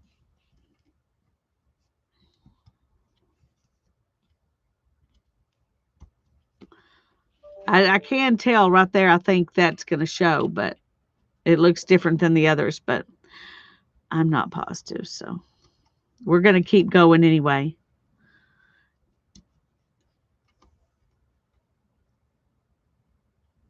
For the fun of it. There you go.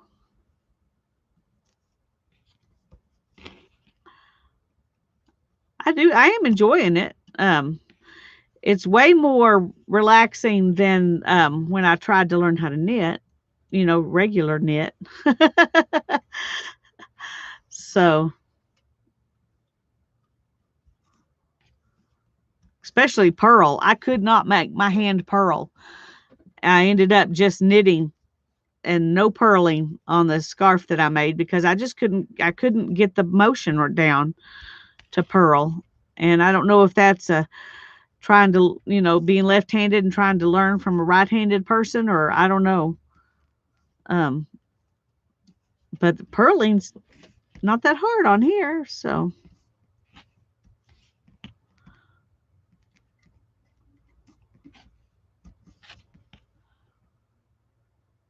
Hi, Riri. It's good to see you. I'm glad you're here.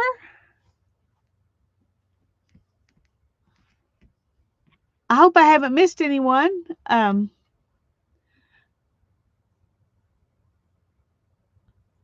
I've said hi to you, Candy, right? Now I'm sitting here second guessing myself, thinking maybe I, maybe I didn't.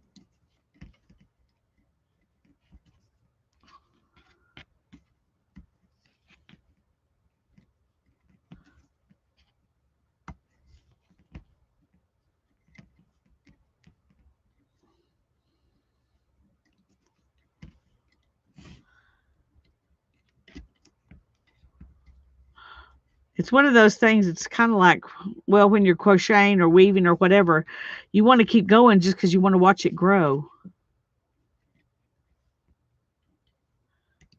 And it's growing back here, which makes it kind of fun. But for the first, little bits, you can't really see what you're doing because you're seeing the back of your work and not the front. Um,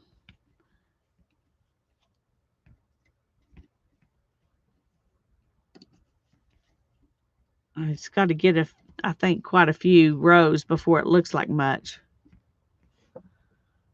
You want to see what it looks like? Yeah. Just a second, and I'll show you what it looks like right now. It's really hard to tell anything, but let me get on around, and then I'll show you what it looks like with 2 rows. I definitely could crochet a hat a lot faster than this.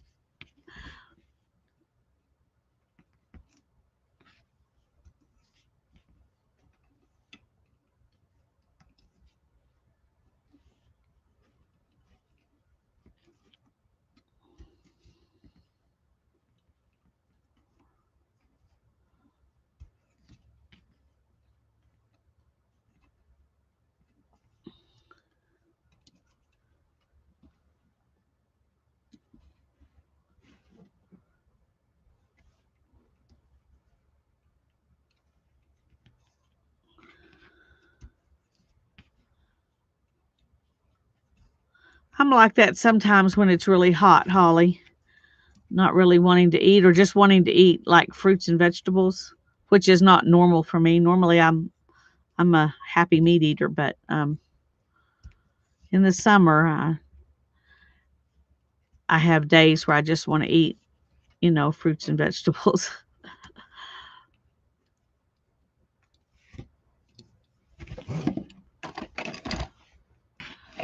Okay, we're almost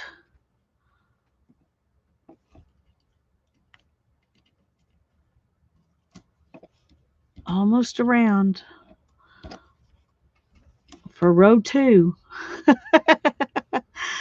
Oh, that's funny. Okay, come on.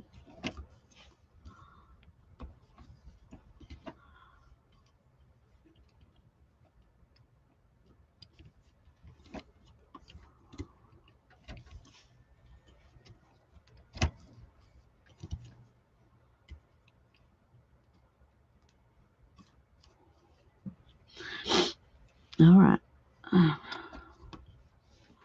Okay. This is what it looks like inside after 2 rows. So 2 rows is not much. Yes, it's a all-in-one loom, KB all-in-one loom.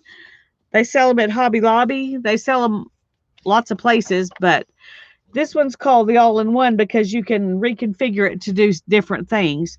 You can make hats or socks or scarves or shawls, lots of different things on this one loom. So, but yeah, it is considered a loom.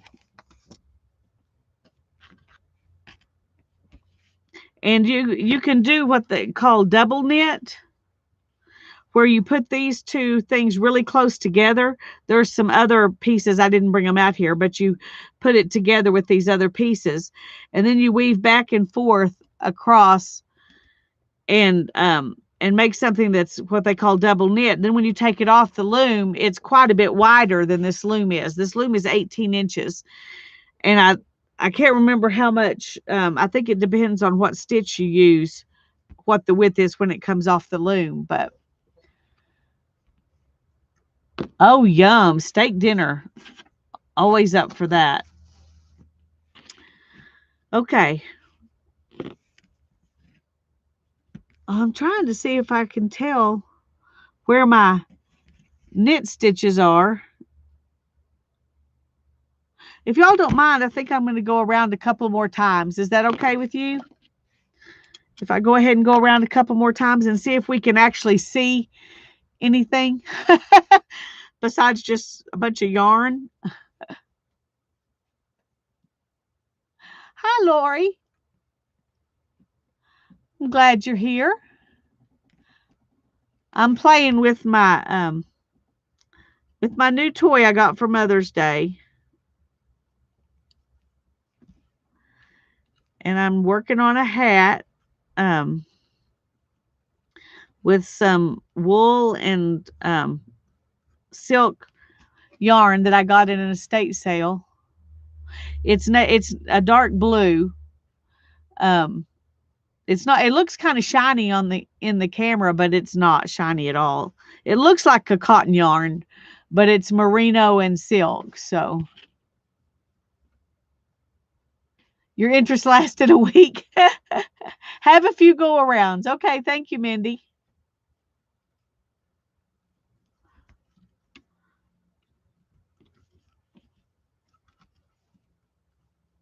I'm definitely gonna look into that true knit stitch and for the next thing I do and see if now I know if you're just doing a bunch of knit, like when I just did this, it was a lot faster because I just wrapped them all and then knitted them over to get that stitch.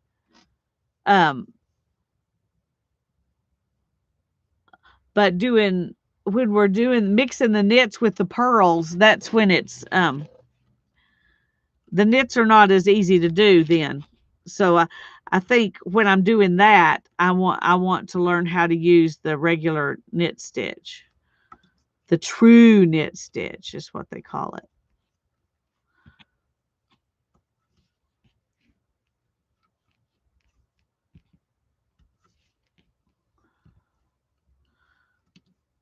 Uh-oh.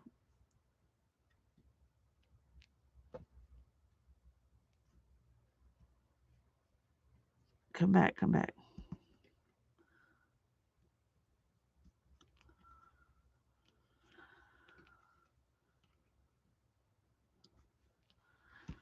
Okay. Don't know what I'm doing wrong when I do that, but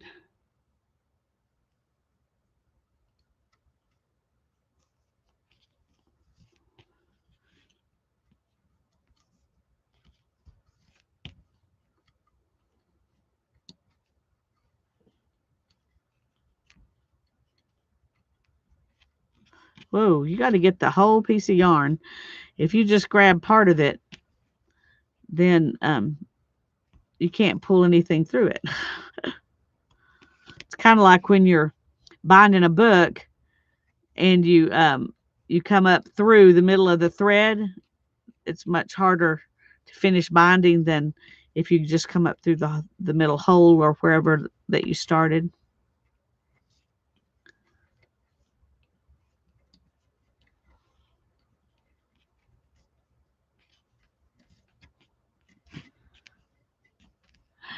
It does look complicated, and when I watched it for the first time, that's exactly what I thought. I thought this looks too complicated. Why do I even think I want to do this? But after doing it for a while, it's not so complicated.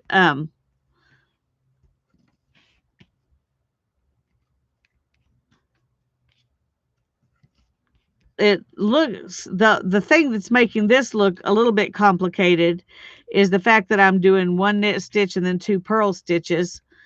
But if I go as far enough to get past all of this brim and start just doing knit stitches, that's real easy. Um, and I thought the purl stitches were going to be hard, but they're really not. Once you've done it a few times, they are actually pretty easy.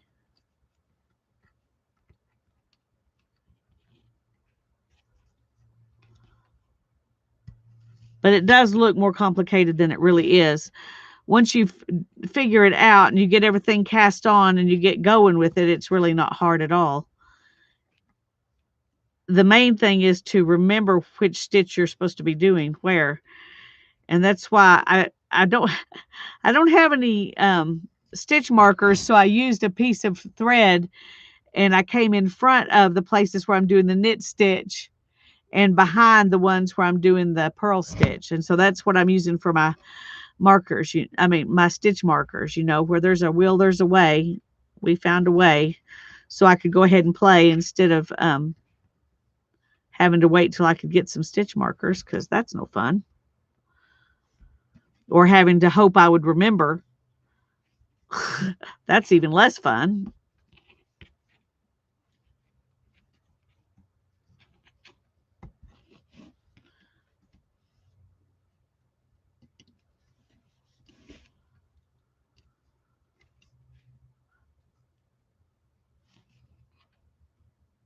Your brain looks at it and says, no way. Yeah, well, that's when I was watching them, I was thinking when they were showing all the different stitches, I was thinking I'll be lucky if I can do a knit and a purl. And now that I've learned knit and purl have become pretty easy, I'm thinking, okay, maybe I will want to try some other kind of stitch, because there are a lot of stitches you can do on it. But there are 4 different knit stitches that you can do depending on how tight you want your fabric to be. And I want this to be kind of loose, and so I'm using that E-wrap, which is the loosest one for the knit stitch.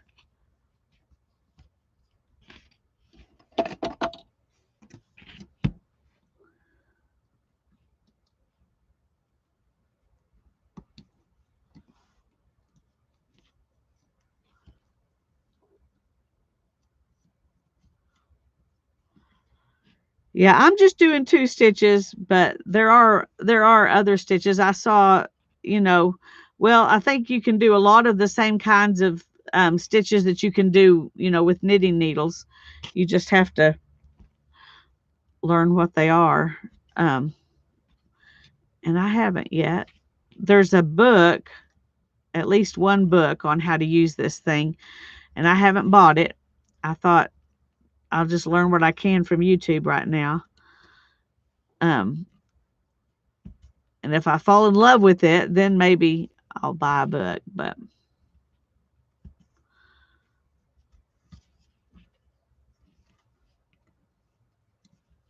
right now, I'm at the point where this is fun, and I'm glad that I am getting to play with it.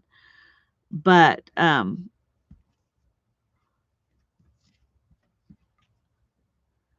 it's not like, oh, this is my new passion. It's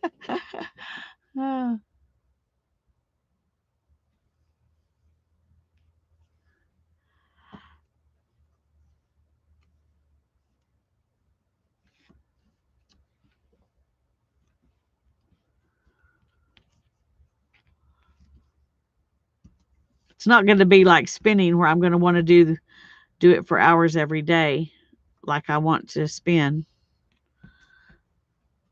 Some days I do spin for hours, but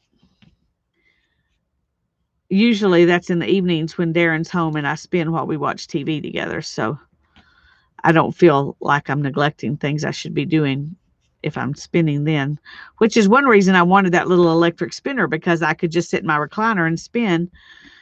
And so that's been really nice. I've really been enjoying it.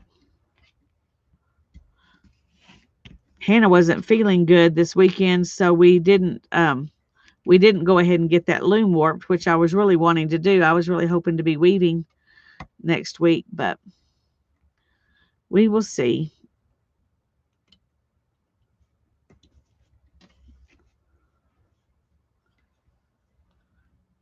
Two little, you think you're going to have two lambs, Holly?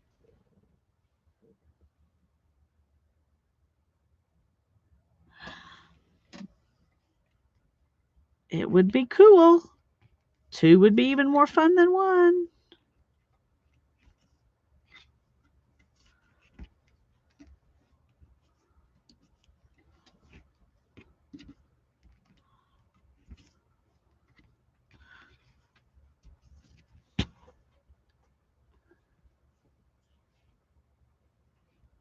$147 to $152 before they can have a baby or babies.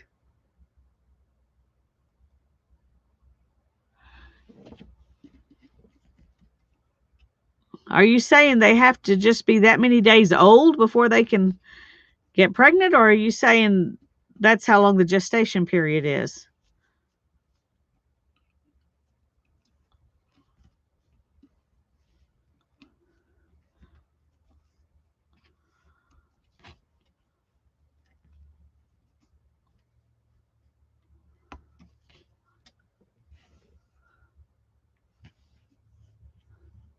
Yes, we definitely want the chance to see some baby pictures. Put them in the group somewhere, Holly. You know I'm going to want to see your babies. I'd like to see pictures of the big ones too. I would love to be able to have a sheep or two or three or more. But not where I live.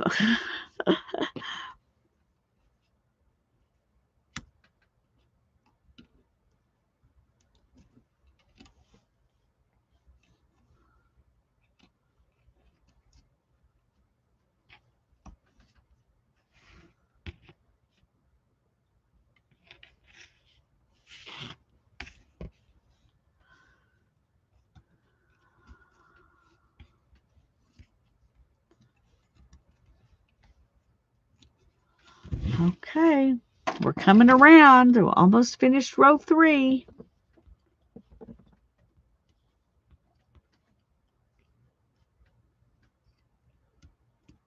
Well, come on. They have some that you can buy that have like 20 pegs on them. And for hats, I think it would be better to have those pegs than to use a shorter amount of these. So one of these days I may buy that if I like hats made out of them off of this loom. But I bought it wanting to make socks. I mean, the kids bought it for me because I told them I wanted to make socks.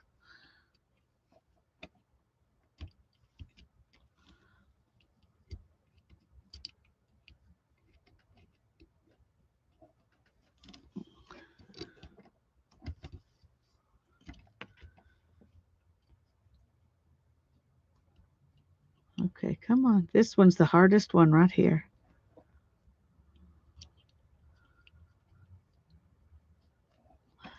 It's not that much harder to knit right here, but it is definitely harder to purl left-handed right here. Let me add in the left-handed part, because you'd be working backwards if you were right-handed, and it might not be hard. Okay, so far this is what it looks like. I think I'm beginning to see a little bit of the ribbing, but I'm not positive. So we're going to be on Tanya's channel tomorrow.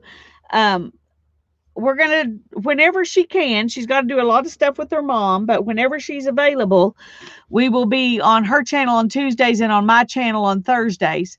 And I'll probably go ahead and stream on Thursdays, even if she can't be there with me. But we'll try it, Lori. She says a friend gave her a sock loom, but she's never tried it. That's what I was wanting, was a sock loom. But this one was clearanced, and it would make more than just socks. And so the kids got me a bargain. But it would be nice. The sock loom's a little bit smaller gauge, I think. So you can use a finer thread. Finer yarn with it. I would have to make socks out of a bigger yarn to make them on this, but you can make socks on it, and I will. But I think the sock looms make use, smaller yarn, and a lot of sock yarns are smaller. So I'm going to have to get me a fiber that I can spin myself, which is what I was wanting to do. I wanted to make socks out of hand spun, but I'll need to spin it bigger than you normally would spin sock yarn, because this has this is 3/8 of an inch. The tines are 3/8 of an inch apart, and I can't remember what the sock loom is, but it's closer. They're smaller or something, so it's closer than that.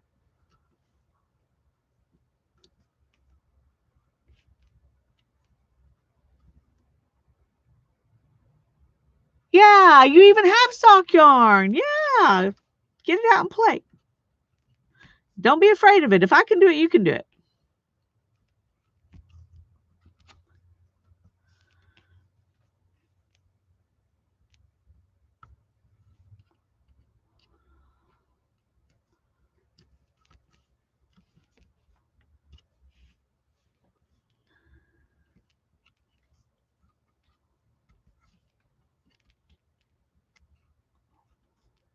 I was watching a video of a lady making a pair of fingerless gloves, and she did the rib knit, where she did, I think, one knit, one purl, one knit, one purl all the way around, and then she did purl stitch for the main body of the fingerless gloves. And I was watching her and thinking, why don't you do the knit? That'd be so much easier. But I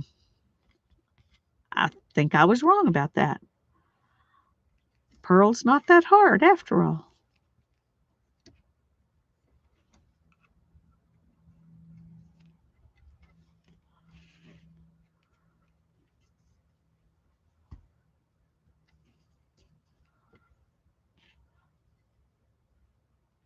Oh, I loved it when I could get fresh eggs.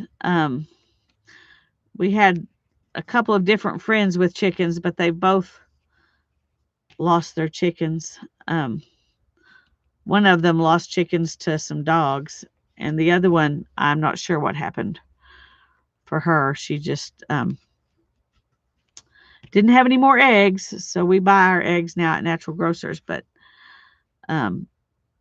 But I loved getting fresh eggs. That was great. Go back, go back, go back, go back.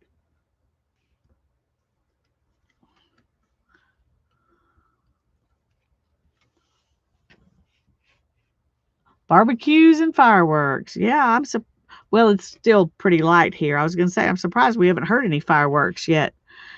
But we've had rain, so they can actually do fireworks this year. Of course, we're in the city, and you're not supposed to do fireworks in the city except for the display put on by the city at the baseball stadium. But people do it anyway. I hear them every year. But probably when it gets dark, that's when they'll get out there and do it, unless it's raining again, which could happen. And I'm not going to complain.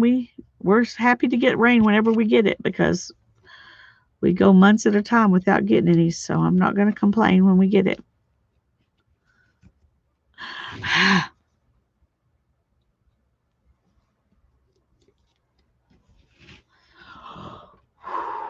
I thought I really messed up that time. That looked like it was going away.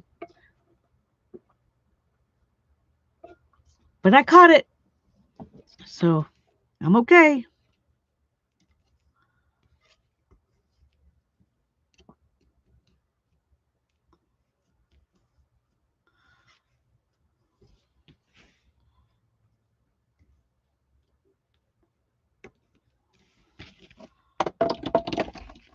One thing about the sock loom is it's small. It's only about this big. So it's a lot easier to turn it and work. Now in my recliner, I didn't have any trouble turning this, but right here I've got my computer and stuff right up there. And so it's a little more difficult to turn it out here than it is sitting in my recliner. Of course, when I was turning it then, I was doing this little sample, so I was having to turn it, every few stitches, like every 10 stitches or something. But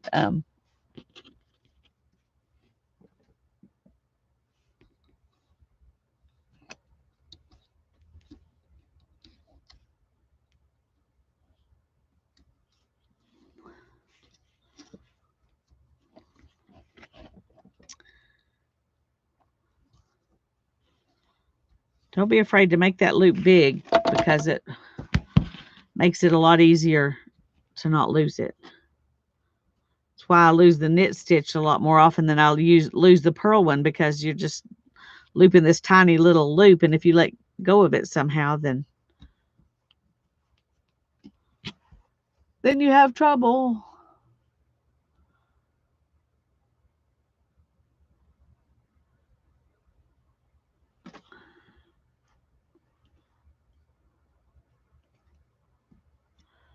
Okay, wait a minute.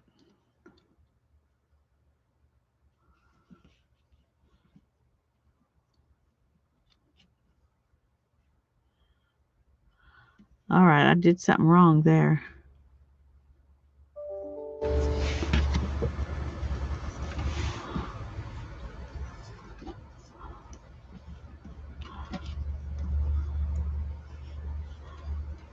I don't know what I did, but I messed up. Somehow, I'm going to go ahead and go on to the next stitch because I don't know what I did to even know how to fix it. So, well, okay. I don't know. It looks okay now, but it did not look okay for a minute.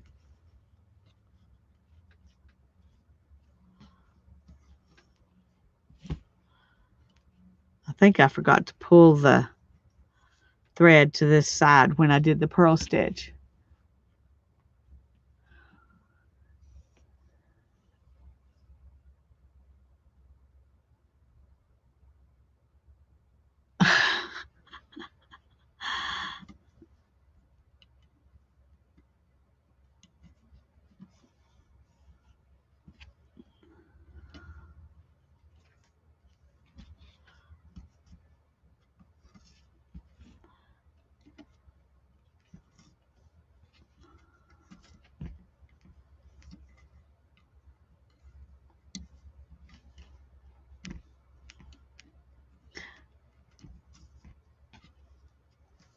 When I get this finished, I'll go ahead and show you what it's looking like now.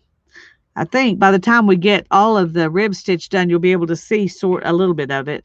Now, whether I'll do that much tonight or not, I don't know. It's not my shoulder's not as happy doing it here as it is in my recliner.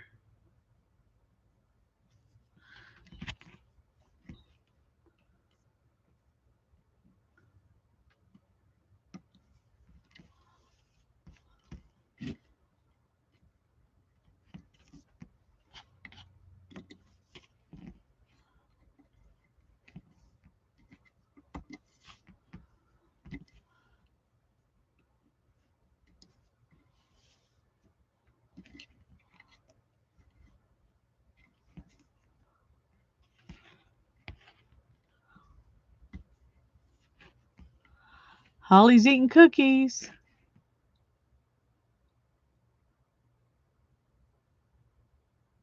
Cookies and rainbows and ponies. I don't think I want to find out what I missed that y'all need to change your mind and concentrate on cookies and rainbows and ponies. Must have been something I don't want to know about.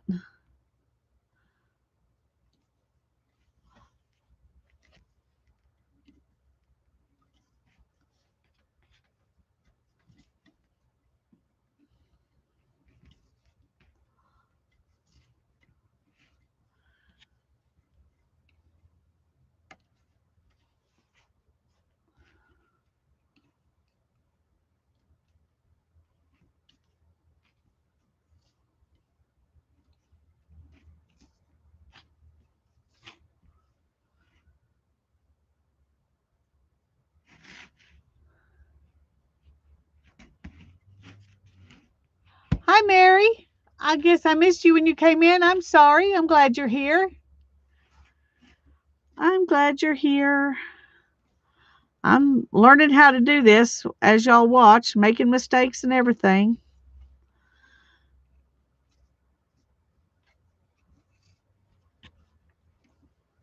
But that's kind of how we roll. We just might as well make mistakes for everybody to see instead of just for me.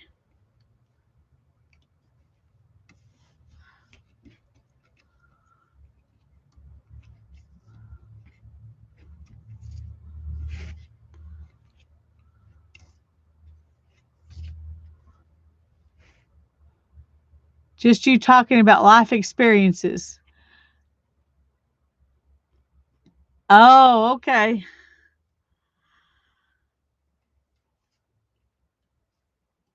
Well, sometimes life experiences are not good or fun or pleasant.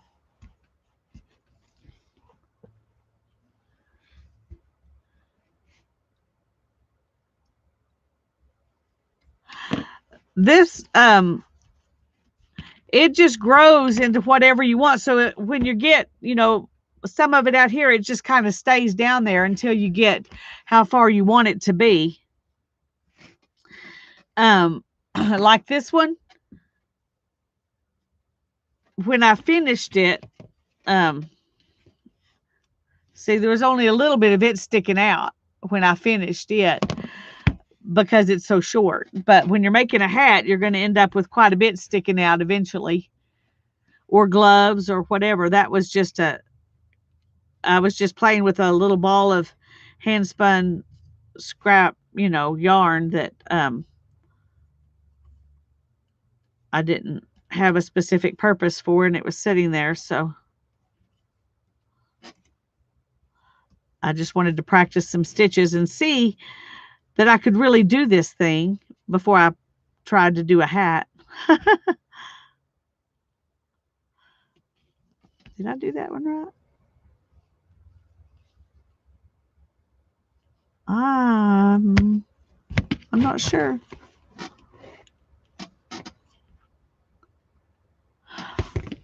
Okay, I don't know. I'm going to assume I did it right because I don't remember. I wasn't paying good enough attention.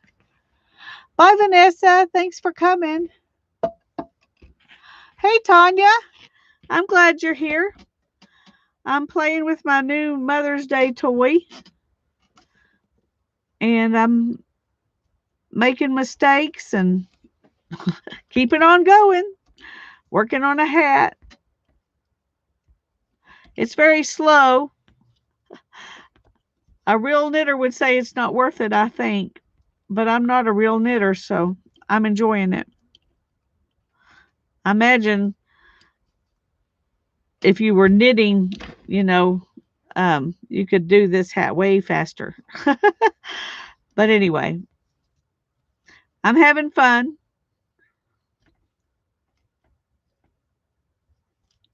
Okay, come on. This is the one stitch that's hardest.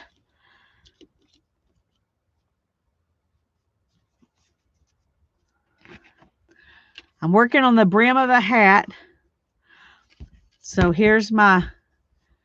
we're doing knit 1, purl 2 for the brim. It's about the fun, yeah. On circle needles, it probably would be, but when I tried to learn to knit, I never could get the purl stitches to stay on. They always slipped off my needle. And I couldn't catch them. I didn't ever figure out how to manipulate the purl stitches. I could do the knit stitch okay, but I could not get a purl stitch. And one of the reasons I gave up trying to learn how to knit. But anyway,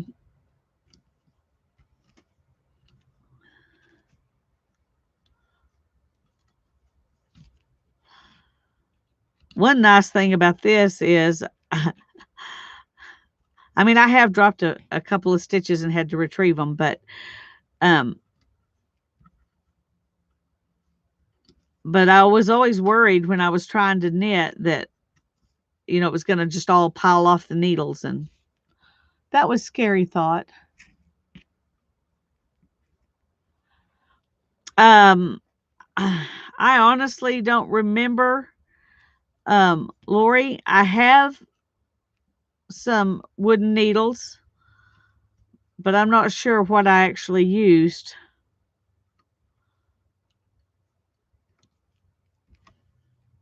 Because I think in the class they gave you needles, and so they were probably the metal needles. Whatever's the cheapest to buy is probably what they gave you. Yarn and needles and everything. All you had to do is just sign up and come.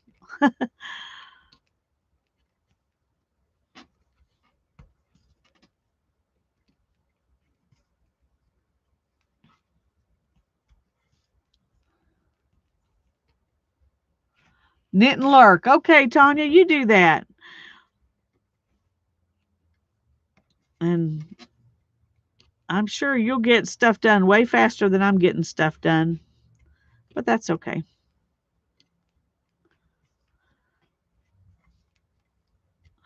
I'm better at, I was also really bad. Of course, that's the kind of thing you're bad at when you're new anyway.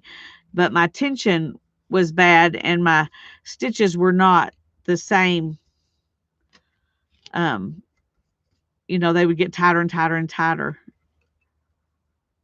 And I seem to be managing pretty good with this to, not do that. I think all these pegs being a certain distance apart helps because you kind of are guided. I mean, you could make your yarn way too tight, but I'm not having that problem with this. Got to get your 100 things done. Yeah. Yeah, me too. I showed a few things at the beginning. I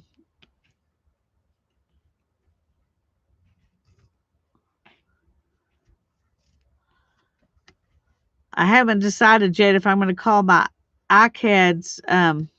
No, go back.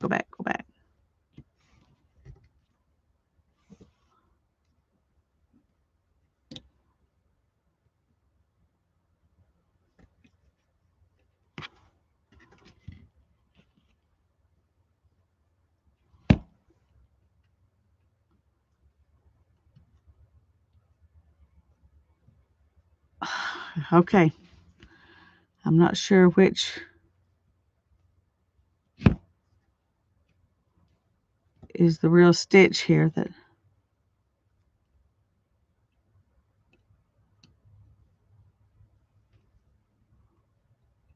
maybe all of that is the stitch.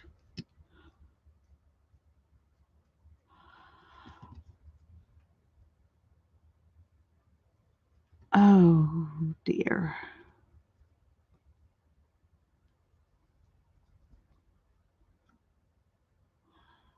I don't know.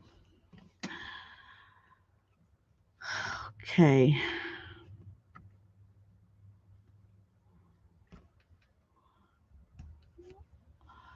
I may have messed that really up right there. There's going to be a big flaw because I don't know what I was doing. I don't know what I did wrong. So I don't know how to fix it. Okay, well, we wouldn't want it to be perfect to begin with, would we? People might expect a lot more out of me if my first hat was perfect. Mm,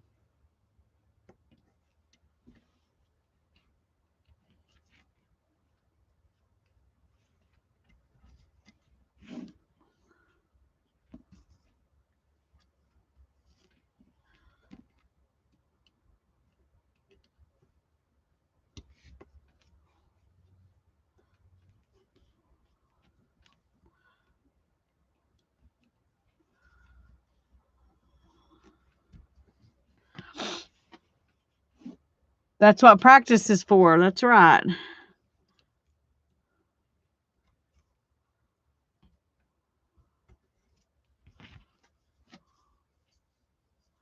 Yeah, that's really a glaring, obvious mistake right there. One thing about this yarn, though, is that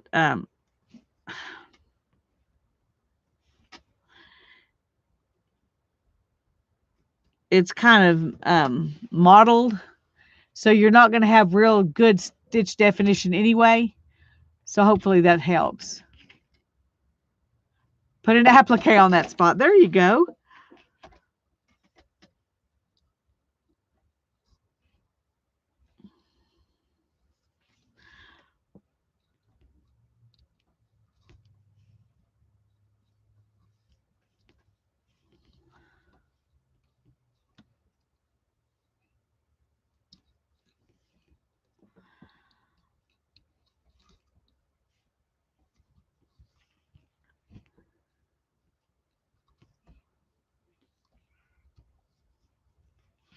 It's funny, I don't think I've dropped any purl stitches, just dropping knit stitches.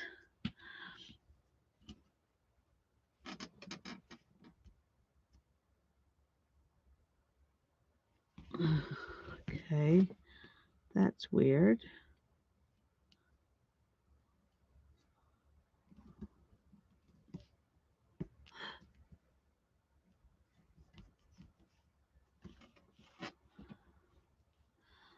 I messed up something there sometime because I had two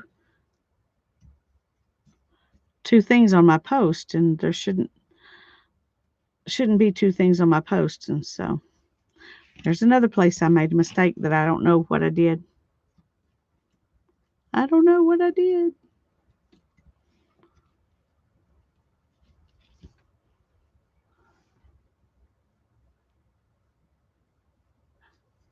Okay, good night, Andrea. Thanks for coming.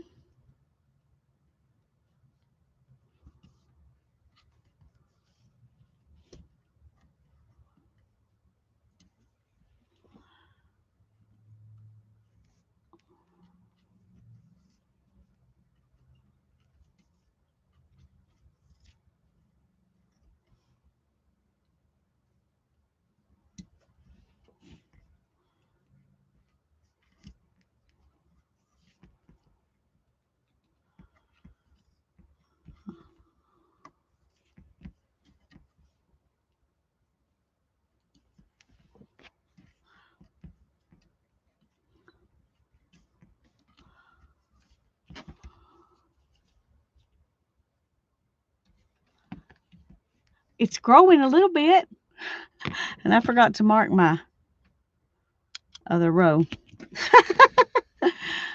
I may just get to a point and say, okay, that's enough, and stop. I may not do a certain number since I'm not sure. I'm not sure if how many rows I might have missed.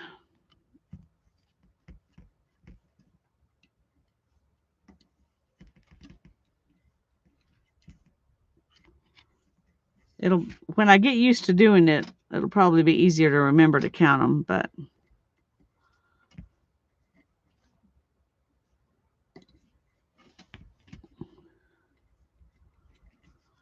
I think I've forgotten a couple.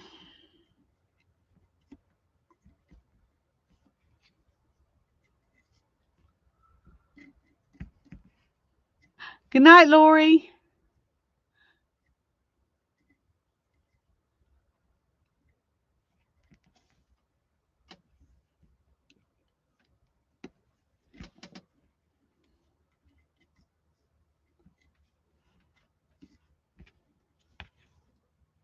I had to wind this cake off of the skein right before we started. I almost forgot to do that. I was not going to play with this out of a skein, so I was glad that I realized that in time to wind it off into a ball, a cake, whatever you want to call it.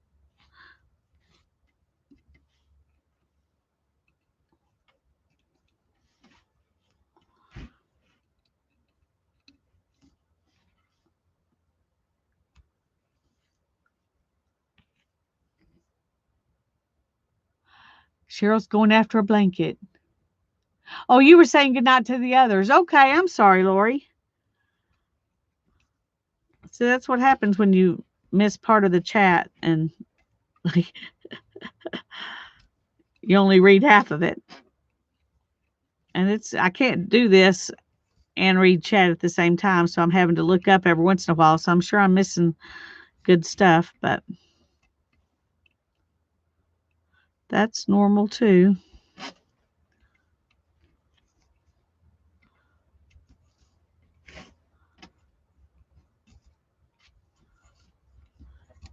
Anyway, in spite of all my mistakes I'm making, this is really easier to get the hang of than I thought it was going to be. So that makes me hopeful that I'll actually use it for more than one hat.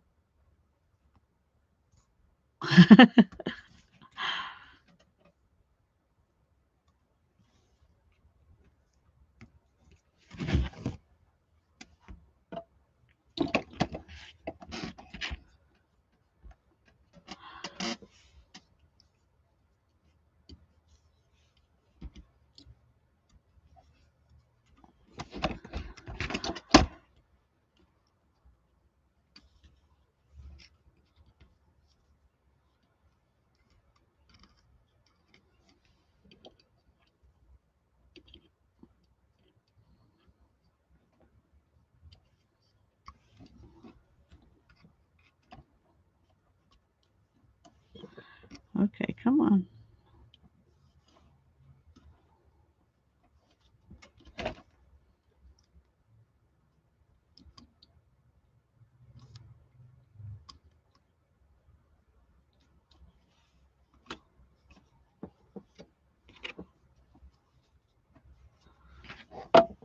Okay, here's another row.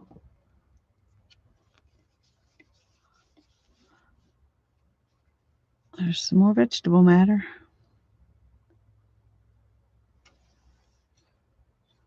Fireworks are going off like crazy at Janet's house. Not here. It's quiet. Quiet. That's kind of unusual.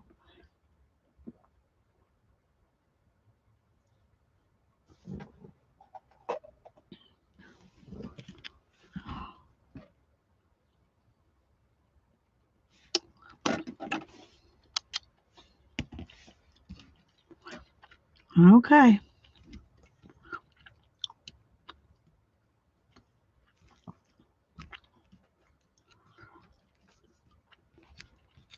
Well, we're going to go around at least one more because I started it.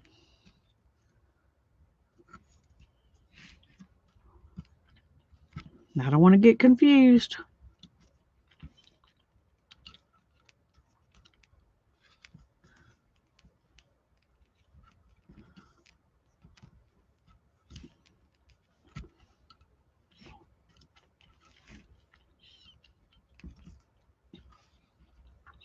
I will say this is definitely easier for me to get the hang of than when I was trying to learn to knit, normal knitting.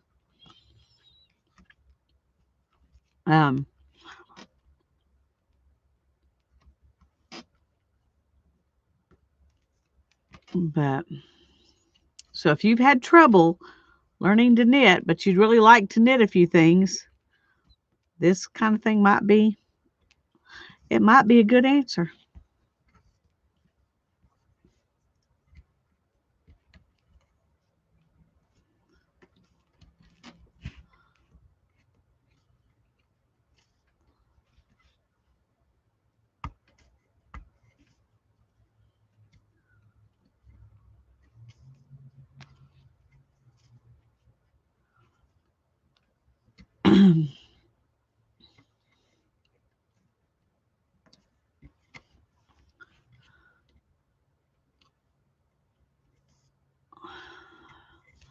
Barbecue sounds really good. We had BLTs and they were yummy, but um well, we had BLT chaffles instead of toast. We didn't have toast. We had I always liked it on toast, but we're trying to, eat good, and bread's one of the easy things for me to give up. So this chaffle substitute makes is enough to make me happy. Some people, the bread's a hard thing to give up, but it hasn't been for me. Chips are the hard thing for me to give up. Chips and popcorn.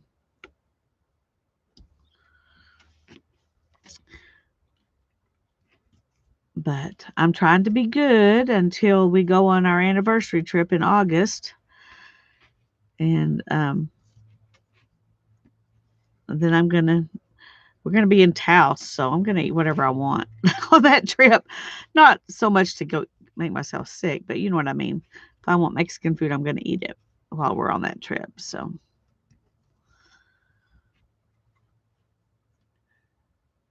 oh well, it's hard, Tanya. It's hard to give up popcorn.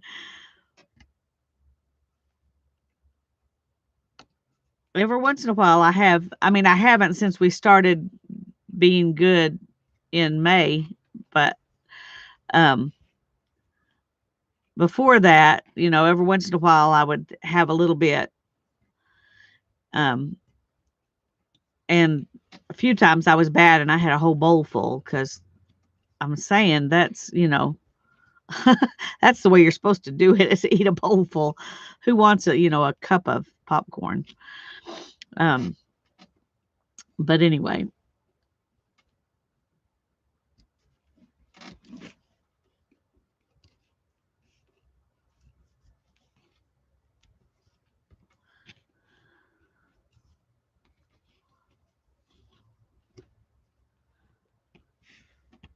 bye, Julie. Have a good day, and we'll see you um, tomorrow, hopefully.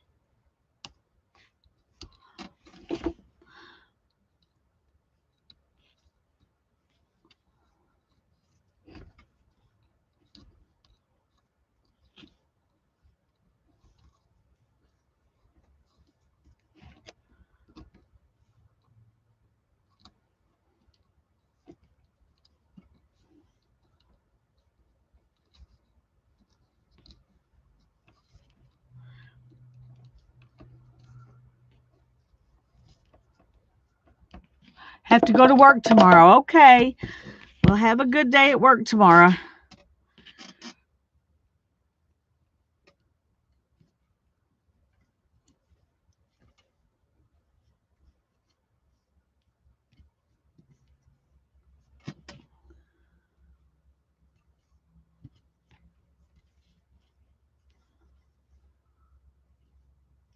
Whoops.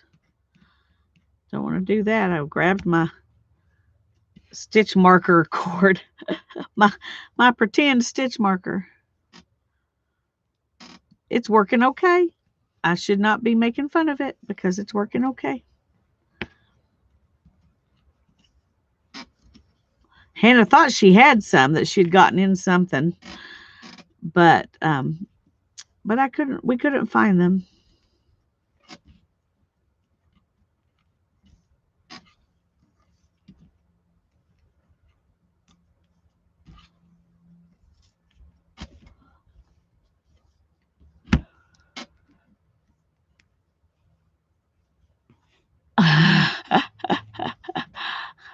Cheryl needs to put popcorn in her Amazon cart. Yeah. Well, I tell you, that's one of those things that when you hear somebody talking about it, you can almost smell it. It's like I can just almost smell popcorn right now, thinking how yummy that would be. And I know nobody around here is making popcorn, but I can smell it.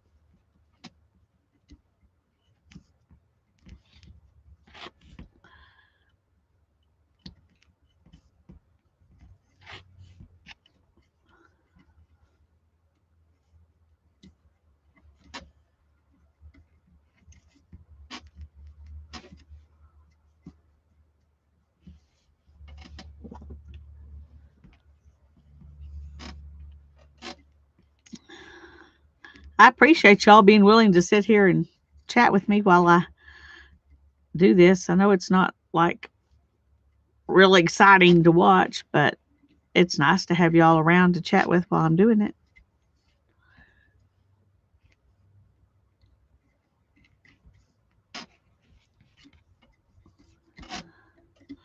And if I'm encouraging somebody else to think they might could play with one of these, then even better. Especially if you've got something like this laying around the house, you might as well get it out and play with it.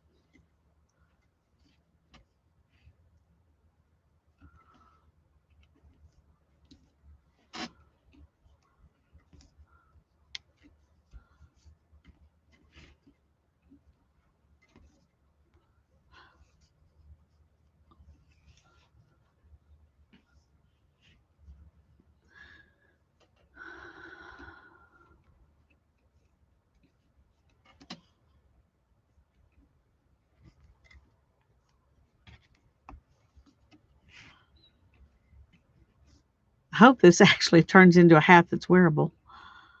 Um,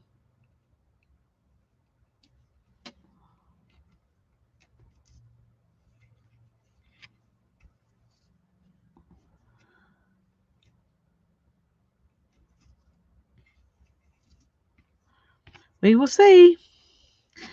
We won't know until we get further along.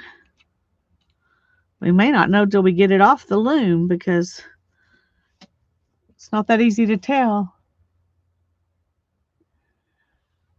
Uh, I probably will, Tanya, do the first one tomorrow when we're live together.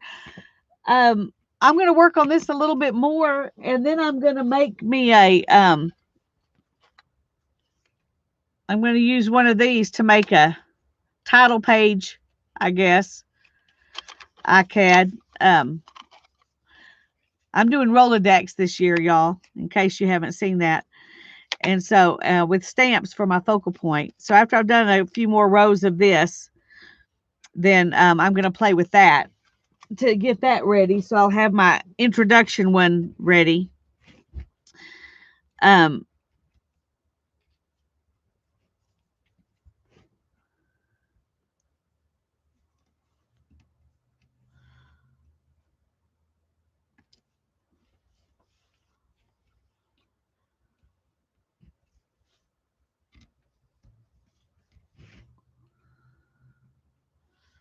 almost, I don't know what I almost did, but I was almost doing something that wasn't what I was supposed to do.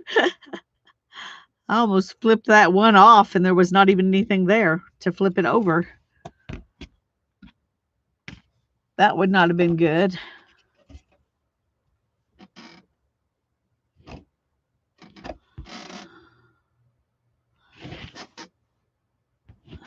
I don't know if I did that one or not. I think I did do it. I'm not sure. I think I did. If I didn't, oh well.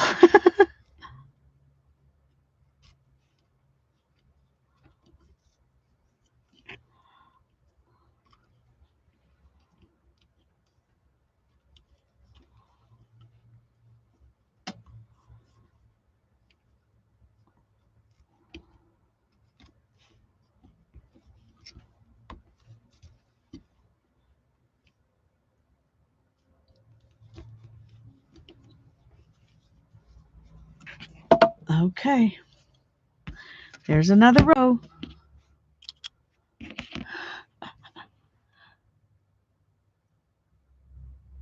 I know there's just way too much to do than we have time for.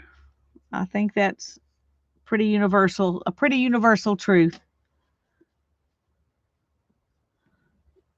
Okay, let that go so this can. Okay, I'm beginning to be able to see. I don't know if y'all can see it or not. It's not as easy to see the knits and pearls, but I'm beginning to see some of, a pattern evolving. I think we can see it maybe a little bit better on this side. Come on. Nope. Too dark. Camera doesn't want to show it. But we're going to keep on. We're going to keep going. And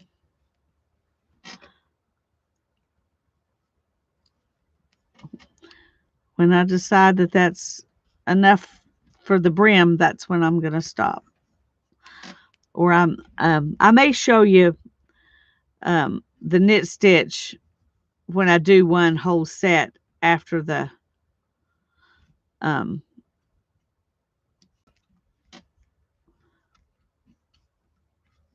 brim is, I guess you call it a brim, is finished, because that goes a lot faster. And you can see if you were doing something that was mostly knit stitch, how much faster it goes. I'm not going to try any kind of cables or any of those kinds of things for this one. We're just going to do a rim, what do you call that? Whatever this is, we're going to do that. And then everything else is just going to be knit stitch. So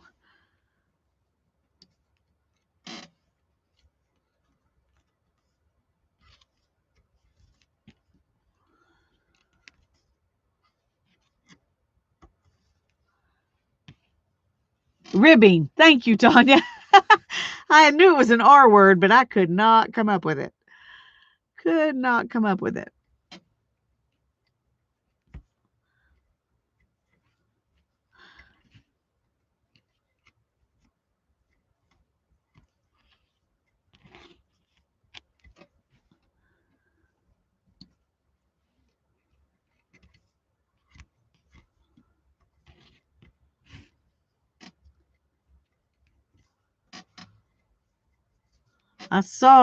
I haven't watched the video, and I just saw it as I was scrolling by. I don't know if I'll ever be able to even find it again. I should have saved it to my watch later list, but I didn't think of that.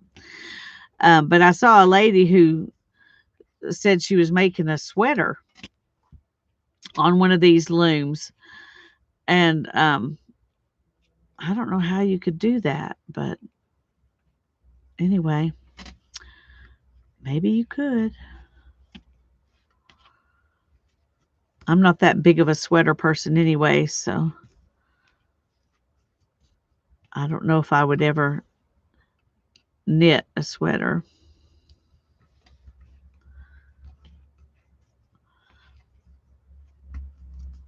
I know I don't want to crochet one because I've crocheted some vests in the past, just to see if I could do it. And they turned out okay, but the yarn was, heavy worsted acrylic, and so that's probably why I didn't really ever crochet any more clothing things, because I was like, this is not fun to wear. It might be different if I was doing it out of my hand spun, but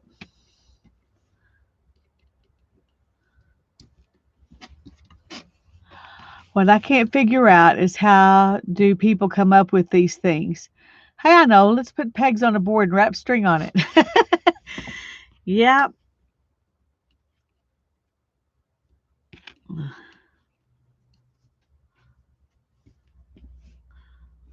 probably somebody saw a loom that was made to make rugs or something and thought, oh, I wonder if I can knit on that.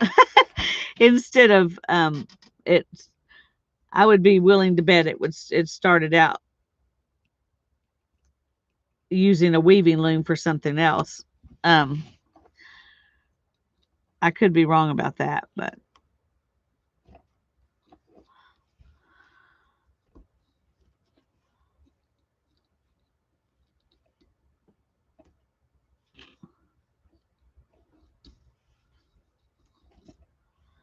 those are the kind of things, the innovations that come, one little bit at a time, and we don't see all the in-between stages of what they were doing.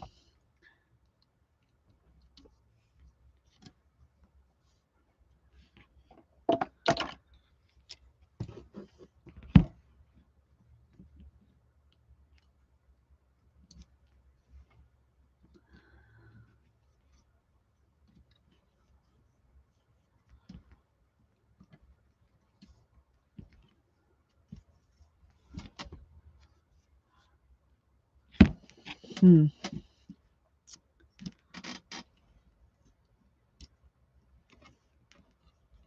may just do a couple more after this and stop. That's looking like it's got, like it's getting enough depth to it, or I don't know.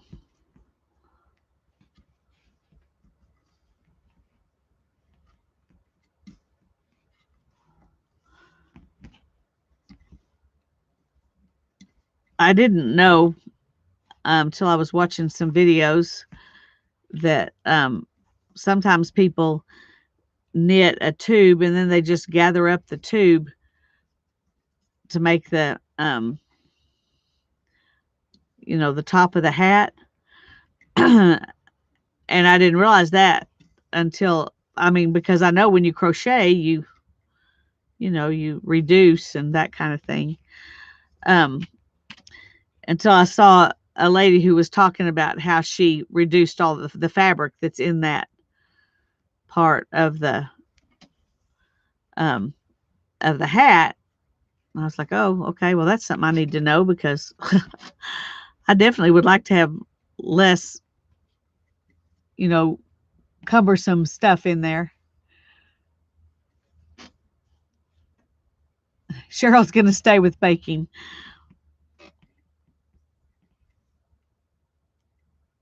That's fine. Baking's important.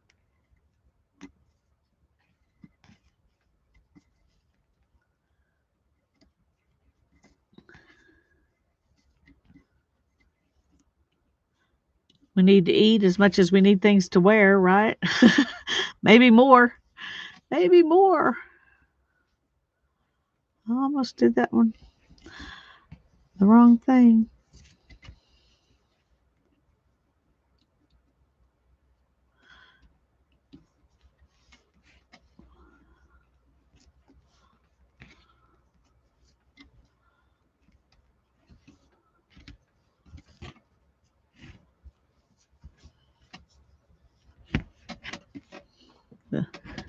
When I look at this, I think this is going to end up being a huge hat. I don't know. But I'm just going by what I read.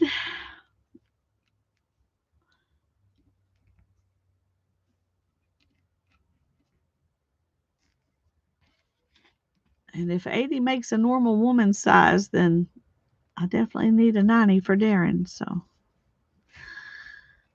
we will see.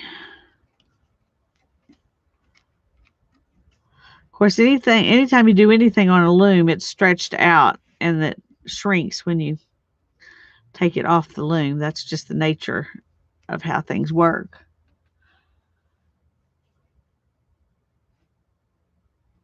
Okay, Tanya, that's fine.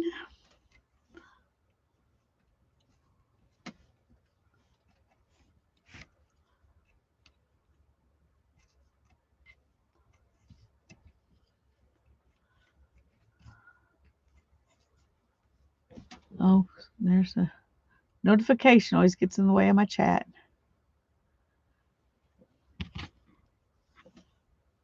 Yeah. Too hot for the oven.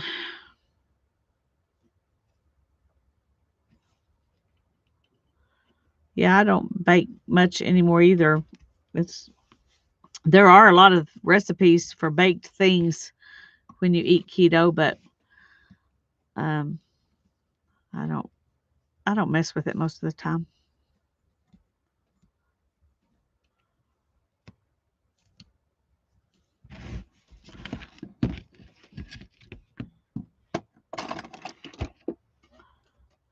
Okay.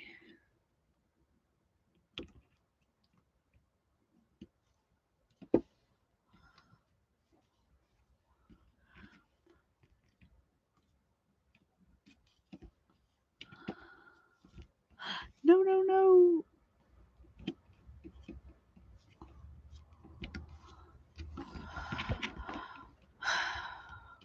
Goodness gracious. Don't get in a hurry, Lisa. That's when you make mistakes.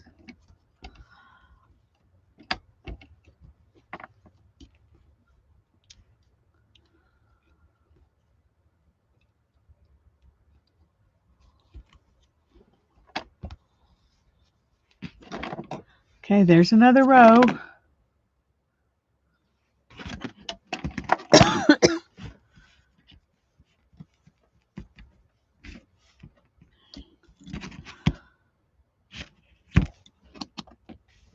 I actually think, let's see if I can count them. I know I've got at least 7 here, so I'm going to go ahead and punch 7. I may have 8 rows, but I know I have 7 rows, so.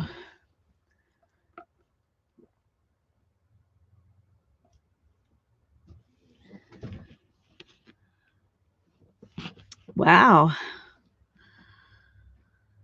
Oh. Well, a wedding cake is a big bake, so I can see why you'd want to lay off for a while. I baked a anniversary cake for my mom and dad's 25th anniversary. That was like a wedding cake, except it was a 3-tiered cake, iced smooth white with holly leaves and berries on it. And I had never done anything like that, but that we were giving them a party and I wanted to bake the cake because I couldn't afford to go order one, for the size of the group we were having. So I baked one, and it turned out not bad, but I mean, it tasted delicious, but the icing turned out fairly decent. I had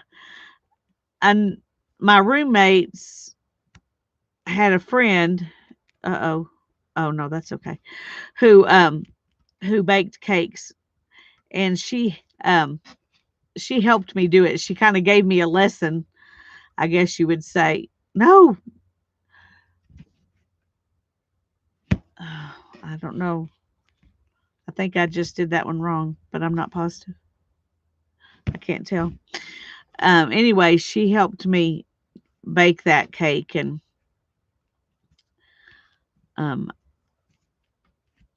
I was very grateful because there was a lot of things I didn't know about icing a cake that she helped me do. It would not have looked nearly as good if I hadn't had help. Oh. Yeah, it's starting to show some progress. That's right. It's starting to look like it might actually turn into something.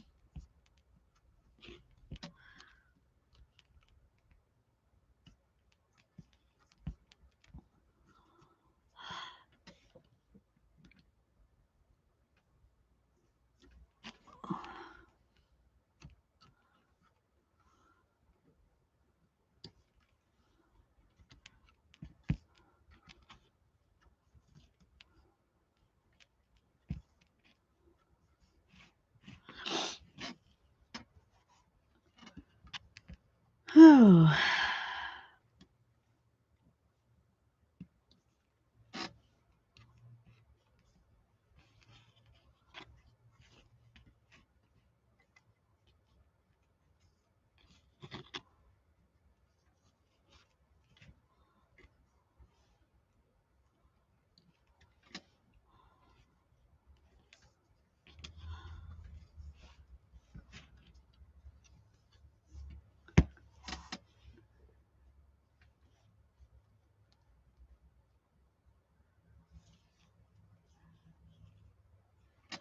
Okay. Sorry, my finger was, I don't know if itching's the right word. It was feeling funny.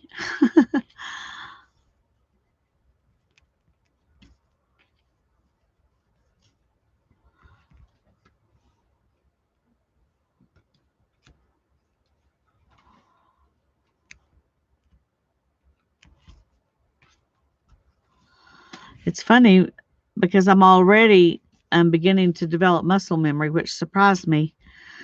I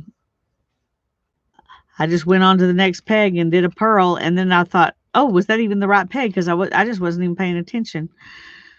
That gives me hope that this will become easy soon. It's not difficult now. It's just I'm still having to concentrate more than I would like to.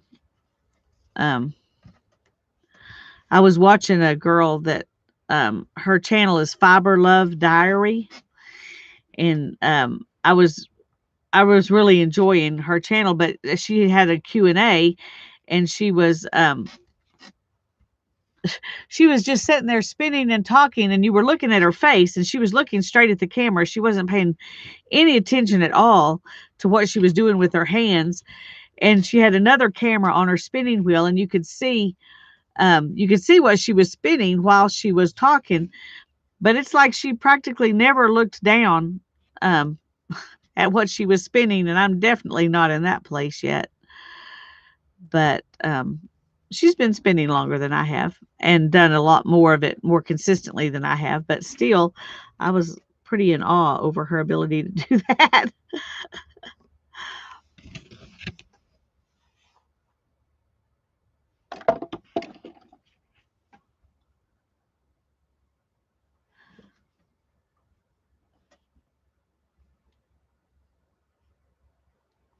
Okay, did I do?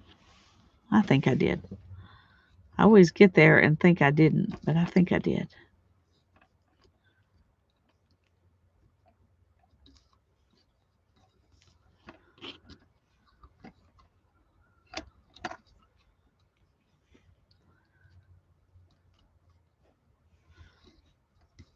On the corner, it just feels different.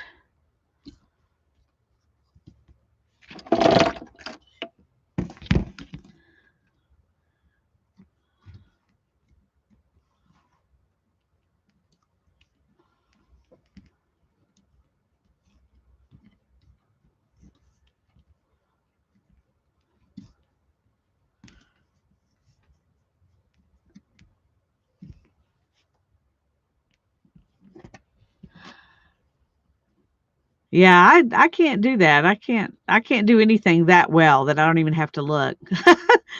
And it may be because that's the thing they do all the time, and I do so many other things that I haven't let myself get that good at anything yet. Um, but I admire people who are so good at something they can do it without even looking. That's pretty impressive to me.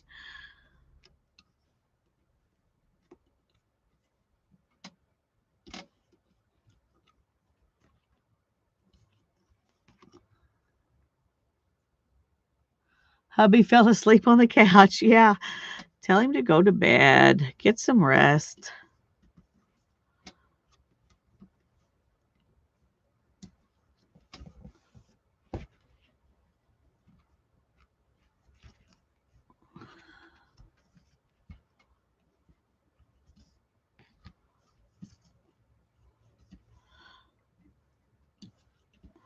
Well, even though this is slow going, I'm having fun with it. So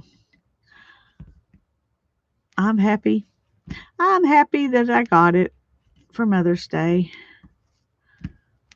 But I don't know that it'll ever be a speedy thing for me to do.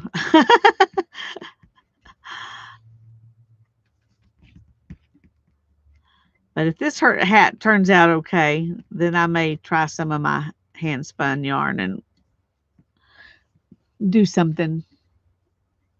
You can sleep with your eyes closed. I can do that sometimes. Sometimes I can't sleep even with my eyes closed.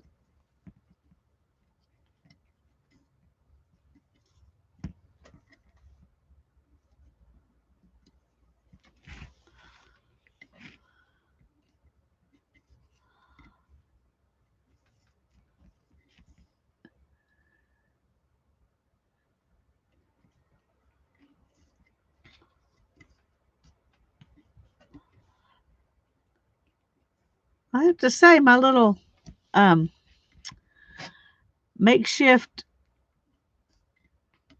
uh, stitch marker worked pretty good.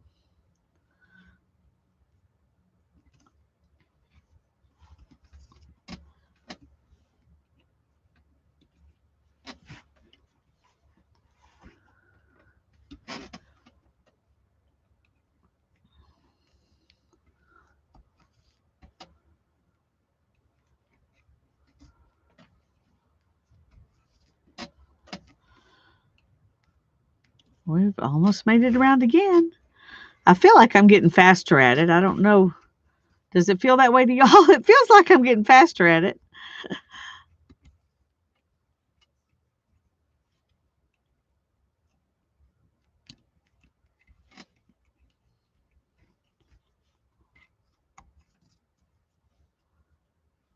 Well, barbecue pork has been put away and will not have to cook the rest of the week. Yay! That sounds good to me. Makes me wish I had some barbecue pork put away. I don't think I have anything put away. Everything's going to have to be cooked. We just cooked enough for each meal this weekend, which is, normally we sometimes have leftovers, but not this time. Not this time. And Brandon sent a picture of his kale forest. Oh, you'll have to show us tomorrow. I would love to see his kale forest.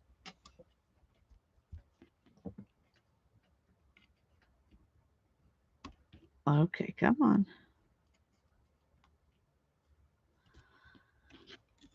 Yeah, come on.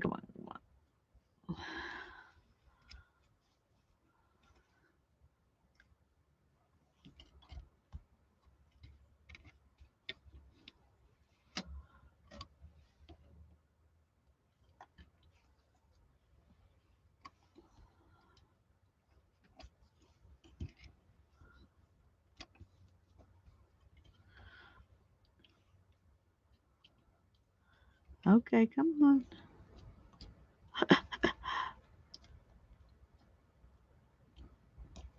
Okay, there we go. All right.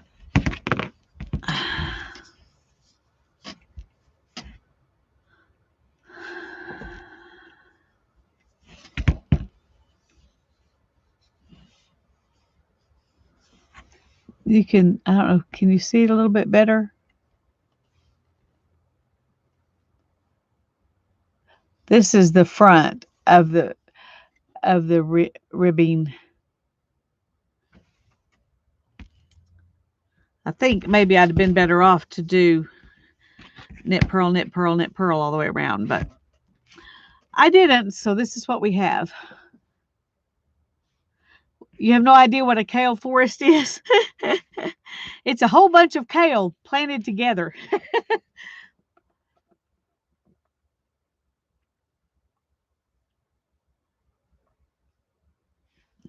I have never had a Mississippi roast.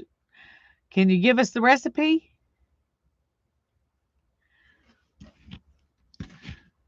Okay, I'm going to do one more row, and then I'm going to go with just a strict knit for a while, for the rest of the hat. So,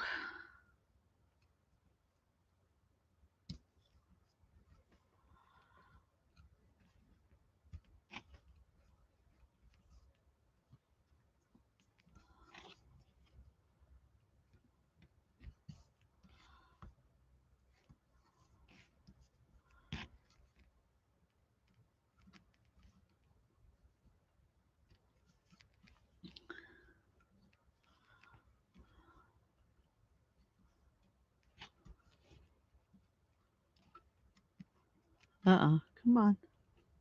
Sometimes I catch just part of the thread, and that just doesn't work. It's pretty obvious when you've done that.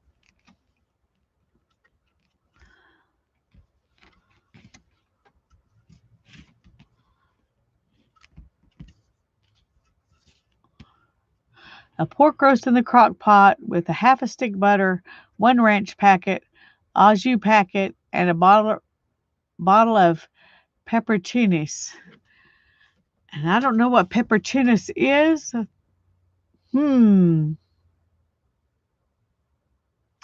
Sounds good, though. It sounds very good. I may have to come back and look at the chat and write that down. I like to cook roast in my crock pot. And when I cook a pork roast, usually we're just making pulled pork. And so I just add barbecue sauce to it. but or some version of that.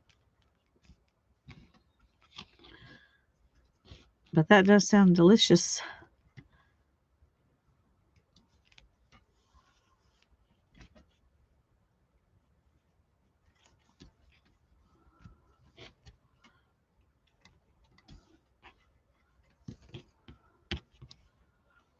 Pickled peppers. Oh, okay, cool.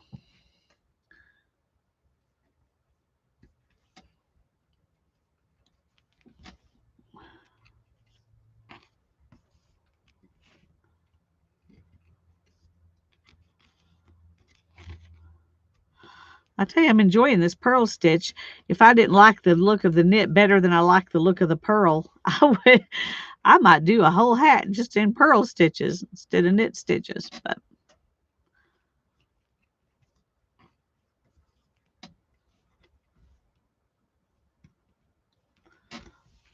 the pearl stitch always looks like it's the back of something to me. Going back to knitting. Okay. What are you knitting? Before you go back to it, can you tell us what you're knitting?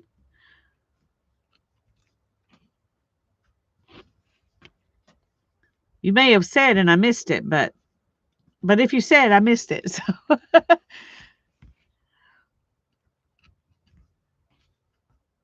no. Yes. Okay. Whew. See, I did it automatically and thought I messed up.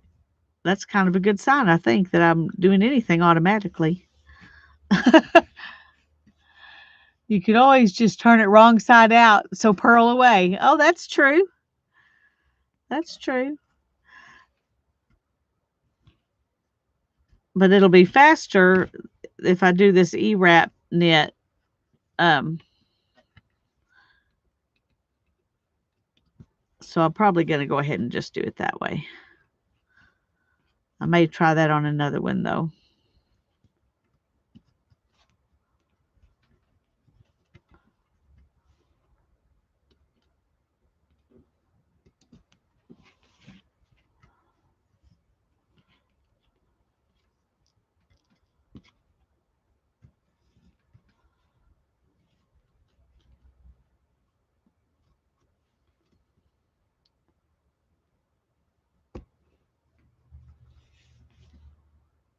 A dragon tooth scarf. Ooh, I can't wait to see that.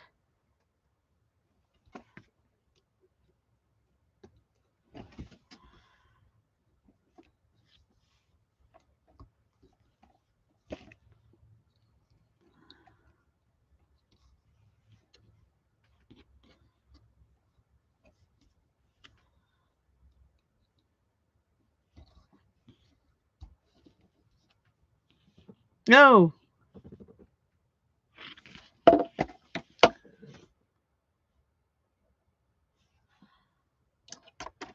I think I did the wrong stitch there. I'm not sure. No, maybe I didn't. I don't know. We're just going to keep going, though. It's my first one. It's going to have mistakes in it. That's just the way it is. I'm going to be okay with that. I really am.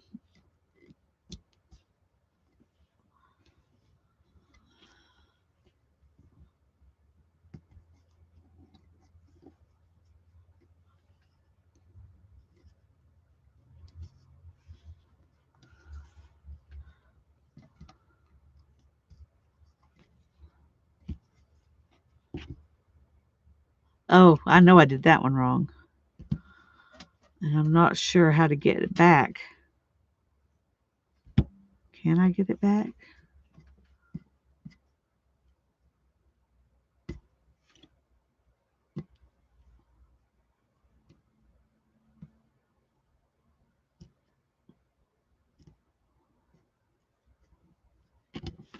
Oh, okay, I did. Yay. Okay.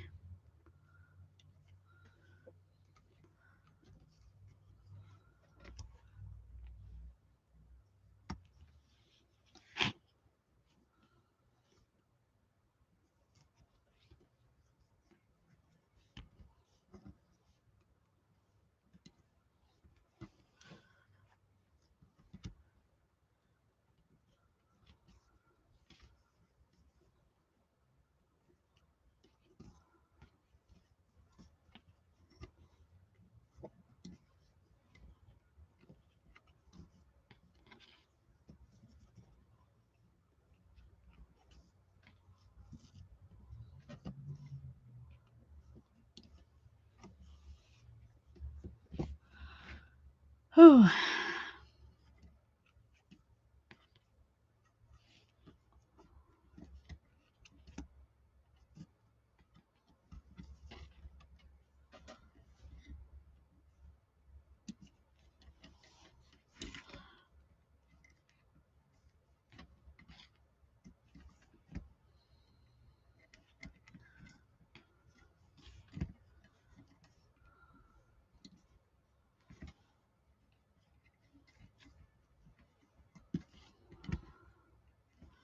We're getting there.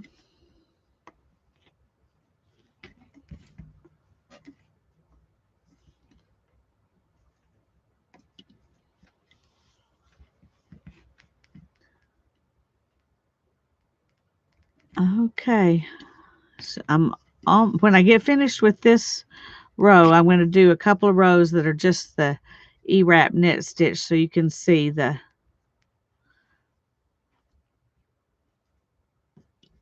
difference between doing that and doing this.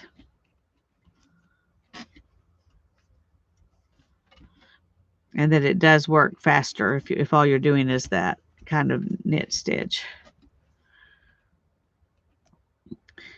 I think it's the only one that you can do a bunch of them at the same time. The rest of them you have to do one at a time. Well, the flat stitch is similar, but I mean, you can do a bunch of those at once, I think.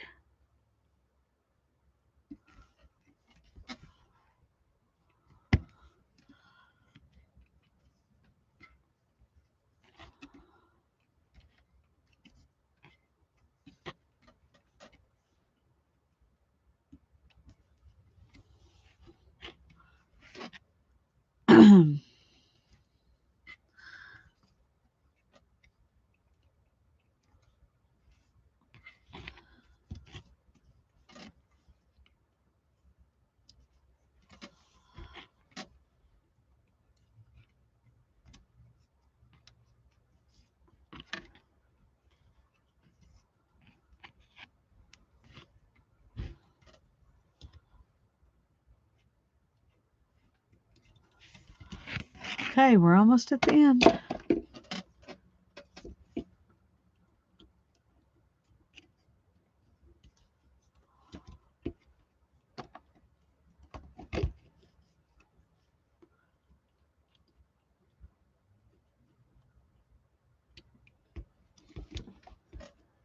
try that again.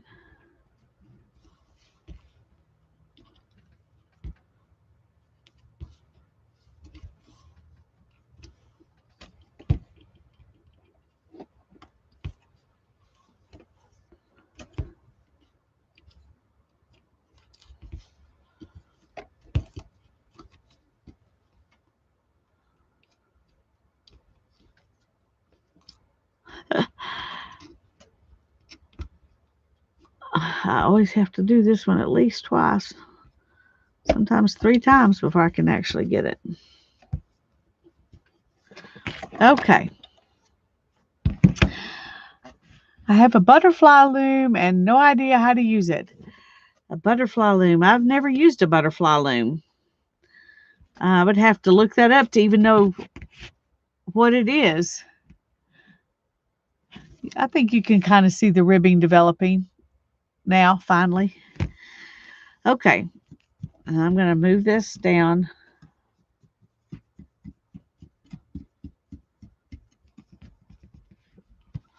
Okay.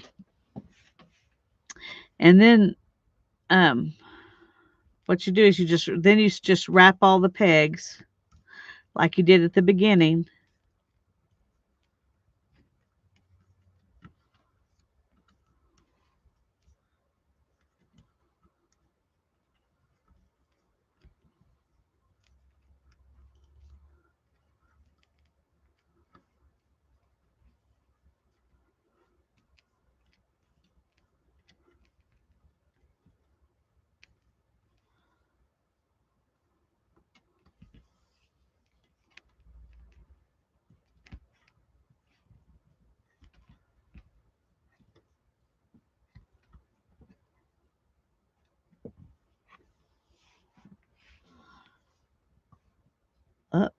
Okay, I'm going to go ahead and tack this right here. Okay.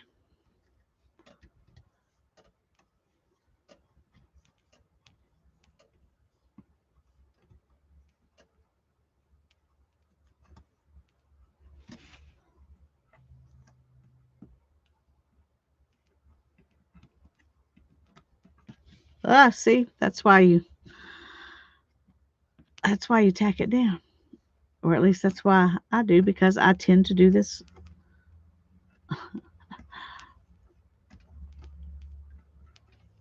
more often than I would like to admit. Like I mean, I say that like I do it all the time, but I've only been playing with it today for the first time. So, um, but when I was doing that little piece, it was happening a lot. And I finally learned that ever so often you just need to go ahead and dump one over, and that kind of protects it. And then you just keep going.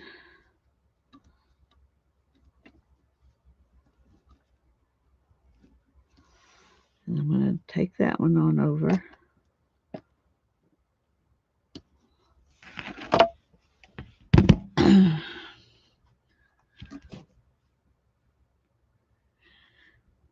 And I'm going to show you something before I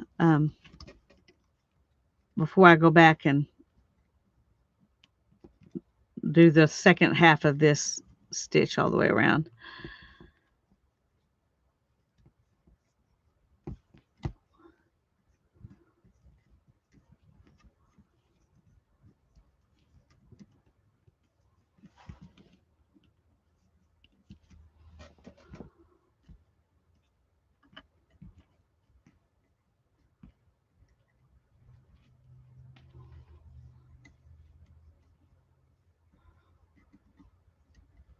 I saw a guy put his yarn through a pin and then use that pin to wrap.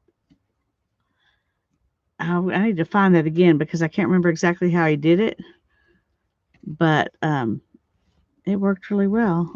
At least it looked like it did.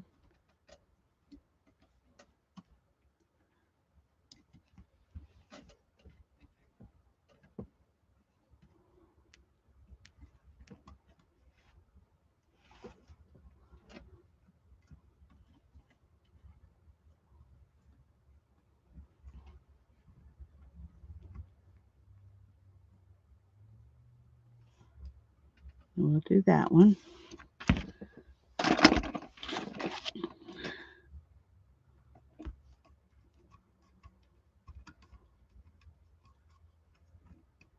Okay, now that's the last one, so we're going to go ahead and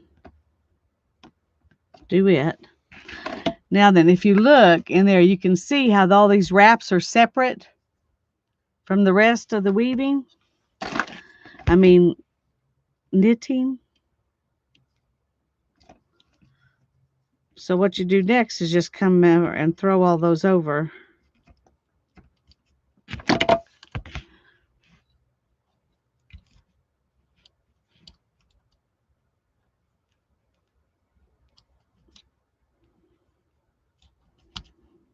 Okay, that's, whoops.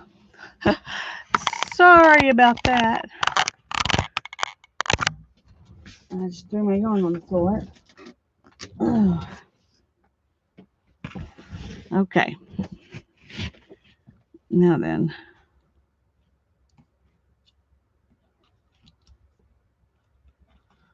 So basically what you're doing is just knitting, you know, a whole bunch of these at once in 2 steps.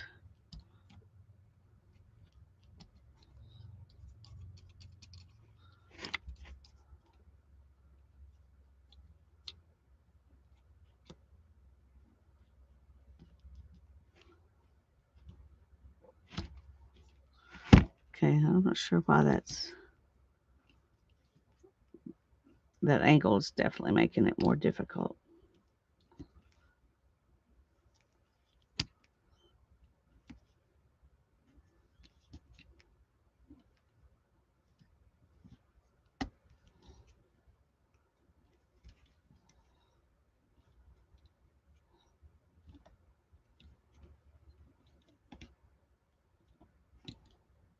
Oh.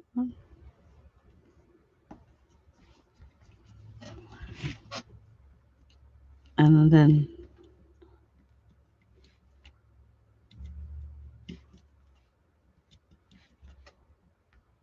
that was one I'd already done.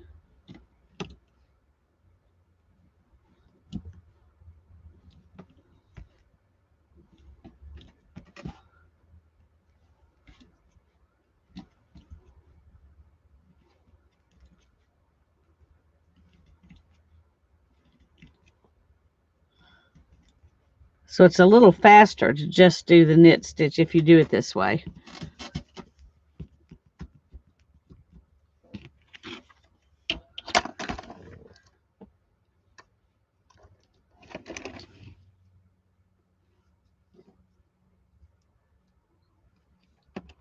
Oops, don't take the green thread.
We're almost there.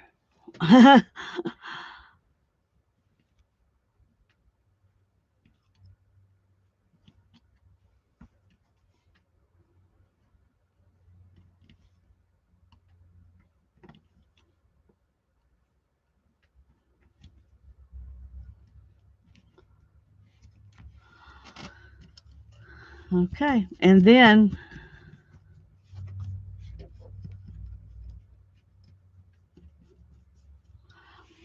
um, you just wrap it and go again. It would take several of those in order for it to actually show up, so you can see what it looks like. I think I'm going to do a couple more and see if we can get to a place where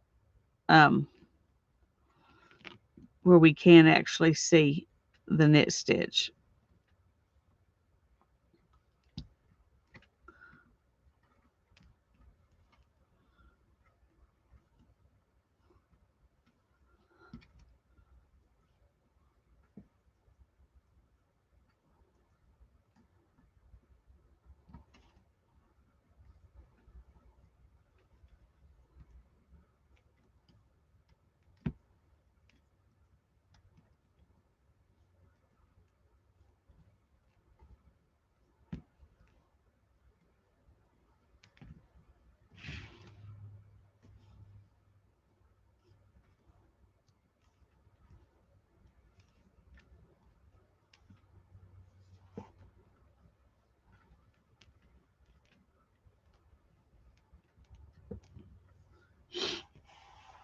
And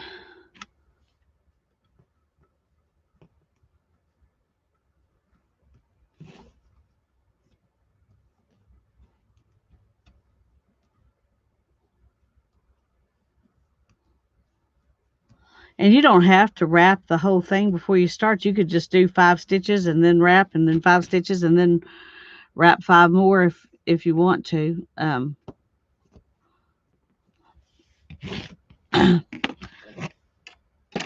I just kind of think it's fun to wrap a bunch of them and then come back and just toss them all over. That's fun to me. I'm definitely getting them too tight though, I think, because they're not wanting to go over now.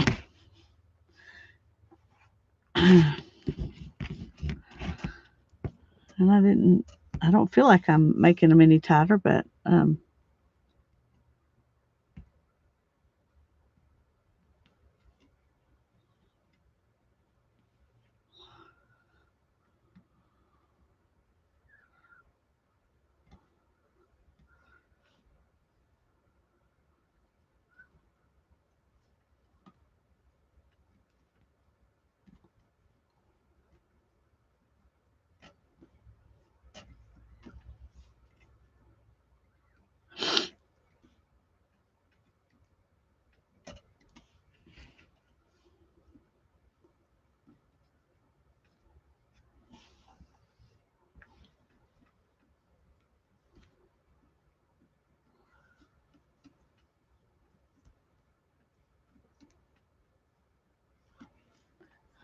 thank you, Holly. Thank you, Vanessa.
Okay, it's much easier if you come from the bottom.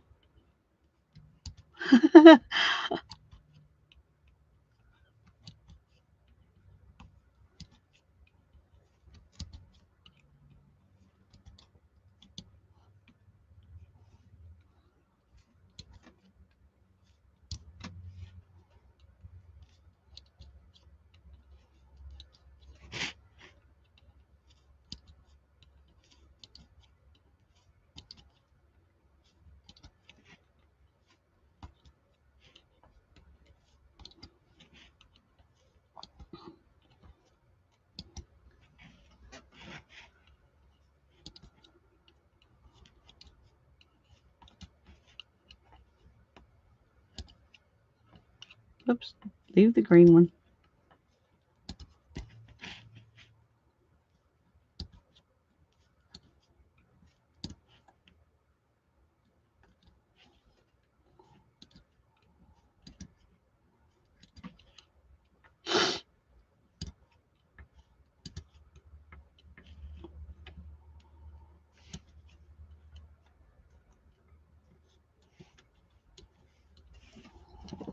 That one's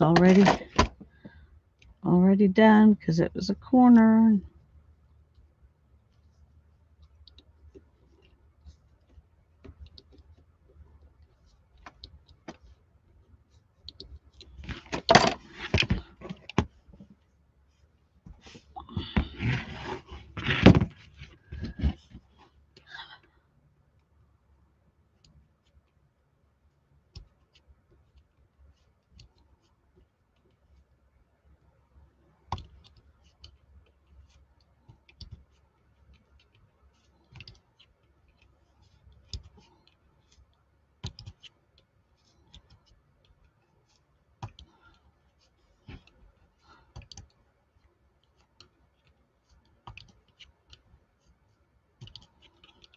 I don't know how much faster it really is, but it feels faster, even if it's not that much faster. I mean, you're still doing all the same things that you did when you did if you did them one at a time, but it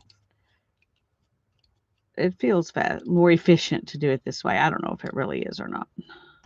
I haven't timed it to see.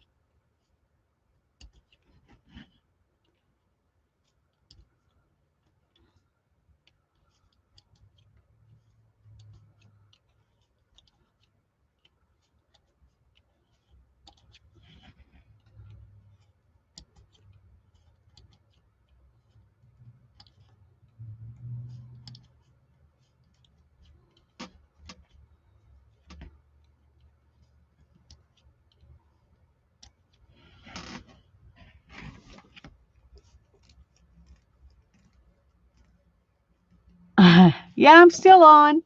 I'm playing with my Mother's Day present.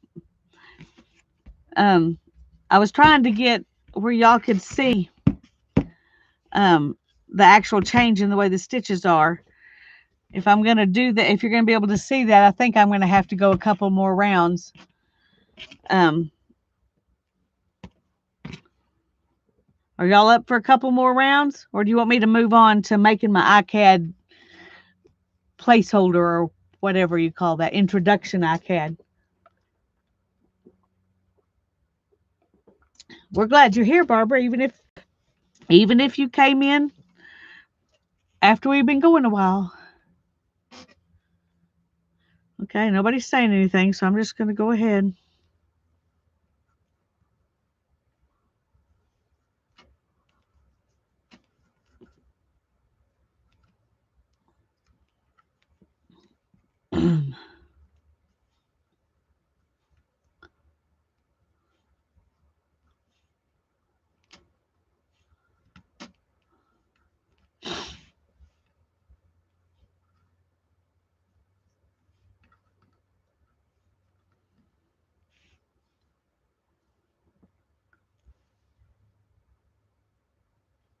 So far, no mistakes. Oh, there are some mistakes, but I don't think any of them are so glaring that they're going to be, make a hole in the hat or something like that. I think I've fixed a bunch of mistakes. Now, there may be some that are still in there. I'm not sure.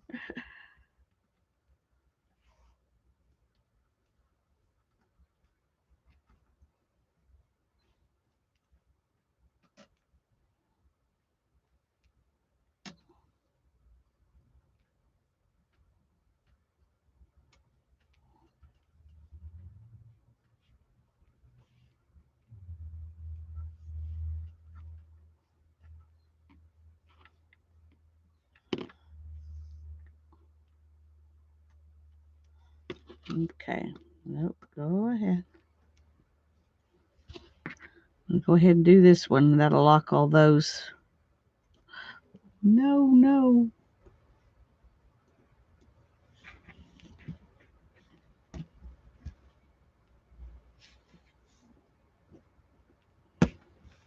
Okay, let's try that again.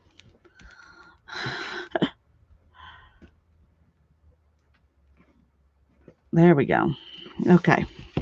Now that'll lock those in place. And then we'll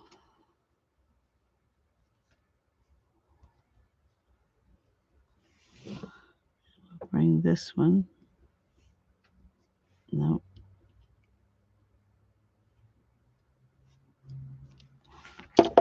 Okay.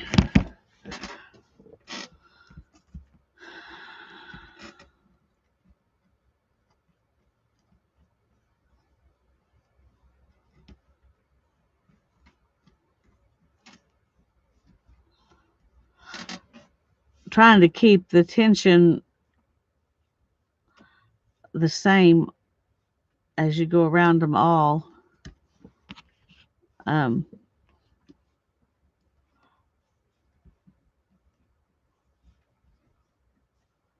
it's probably something you kind of have to muscle memory you have to learn that I'm still struggling with. But so far, I haven't been able to not get any of them off, which is what happened when I was trying to use regular knitting needles way back when. They would just get tighter and tighter and tighter. And oh dear, it was a mess. So I can already say I'm more successful with this than I was regular knitting needles. And I have spent much less time at it.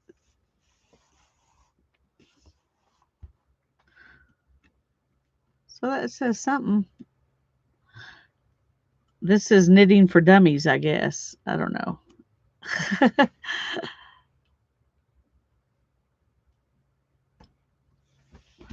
All right, a few more and then we'll go on and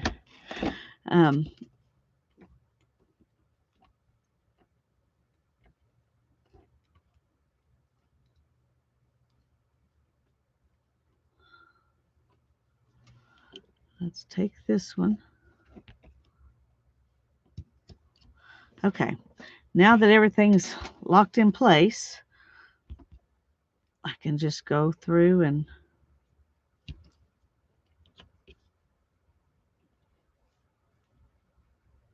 grab these and lift them up.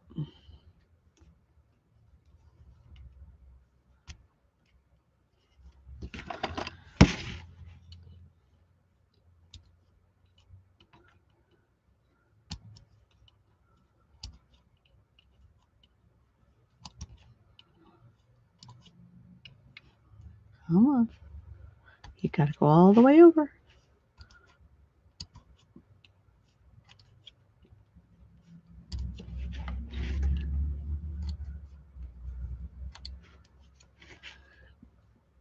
It takes practice. Yes, it does. Yes, it does. Like anything else. It takes practice. Just like anything else takes practice.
I know I'm not talking while I'm doing this,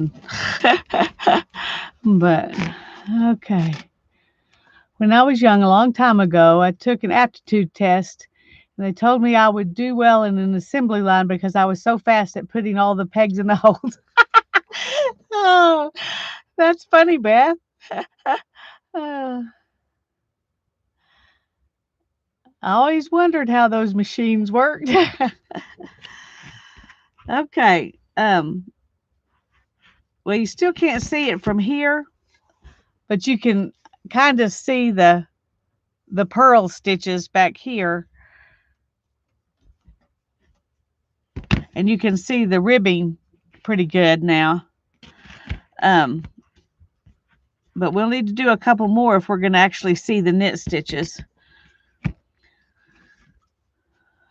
So let's do a couple more so we can, maybe I can get it to the place where you can see that, because it is going faster now that I'm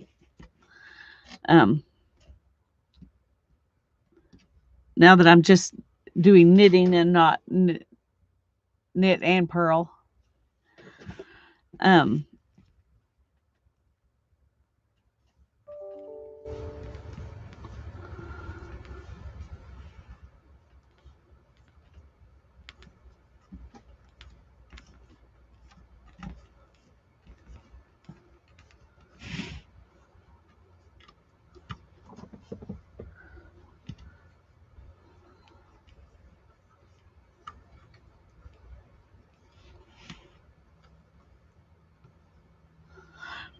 It's not hard, it's just fiddly. The hardest part of it really is keeping these stitches on there without wrapping them too tight. So if you just wanted to do 4 or 5 and then go on and do 4 or 5 and go on and do 4 or 5 instead of doing it like I'm doing it, that might be actually easier. But somehow it's satisfying to go all the way to the end of the row. I feel like I've accomplished something if I get down there and it hasn't, unwound a couple of times.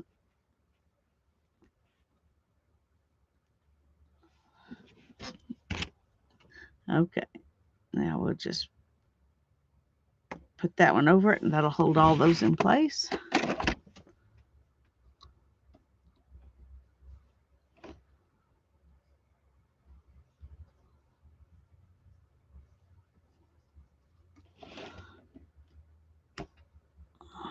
Let's do this one.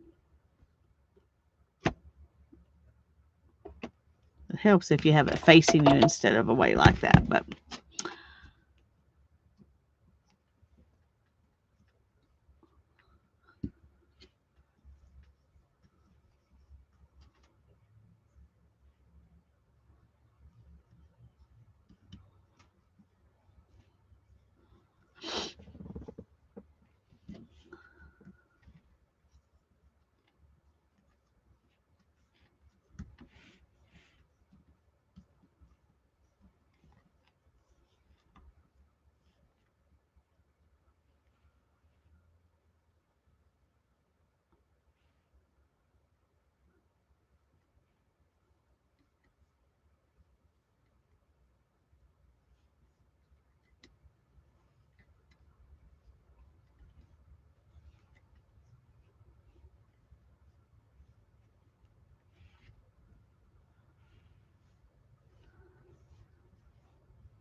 we'll lock this one.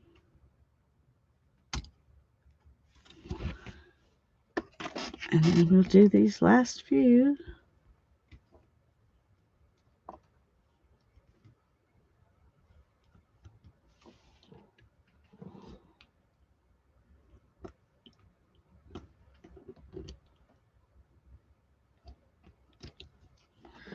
Okay. Now then we'll pull the rest of these over.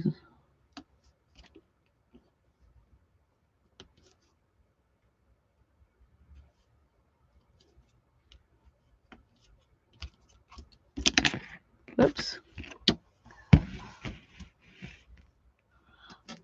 I don't know if it's harder than knitting for somebody who knits. It's not harder than knitting for me. Oh, because I tried knitting, and I'm sure if I had just kept on and kept on, I could have gotten better at it. But after working on it through one scarf and the tension problems I had over and over and over, and dropping every time I tried to do a purl stitch, I would drop it. And um, I can say for me, this is definitely easier than regular knitting, but that doesn't mean it would be that way. Um, for somebody who actually knits, this probably is hard. They probably would think this is harder, but if you're somebody who wanted to and struggled with knitting like me, this is easier. Okay, I remember I'm supposed to be going from underneath. If I just remember that.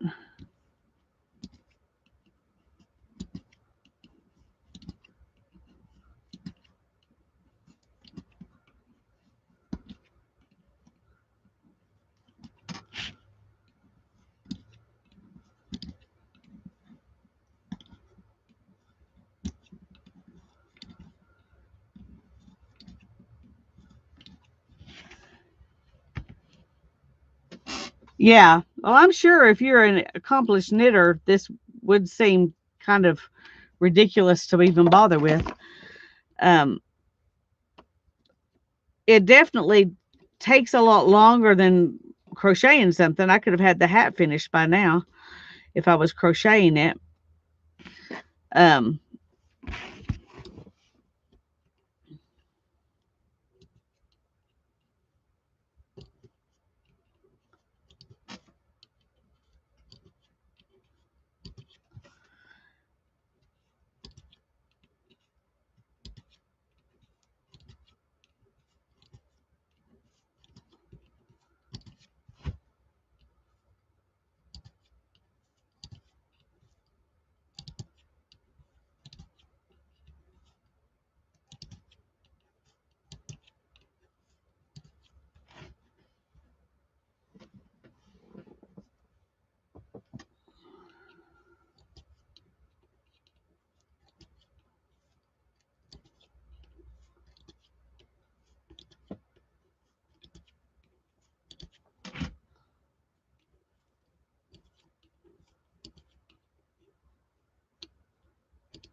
will this talk me into just crocheting from now on? I don't know.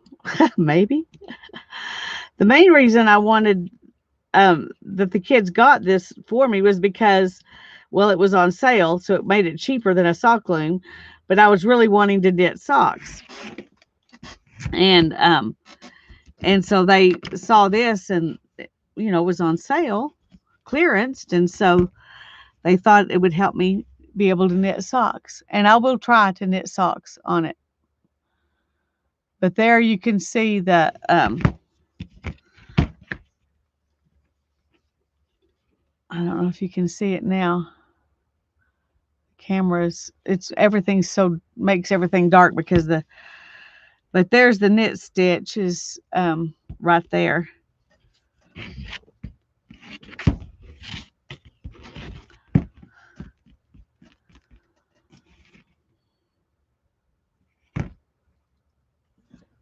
So I was hoping it would really, I would think I would probably have to do 7 or 8 more rows before it would come out enough for y'all to see it. So I'm just going to stop here and do my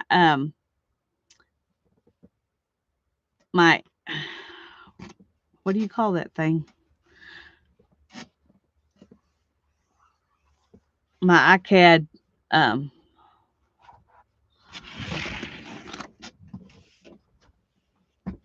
the the introductory card that says iCAD 2021 on it. And then we're going to call it a night. And I don't want it to be something difficult.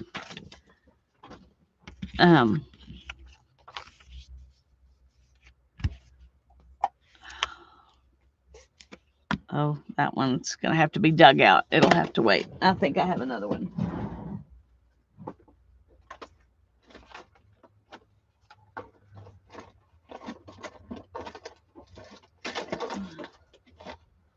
Oh, we'll just have to use this one because this is what I have. And it's not bad. It's just not as good as the Elmer's.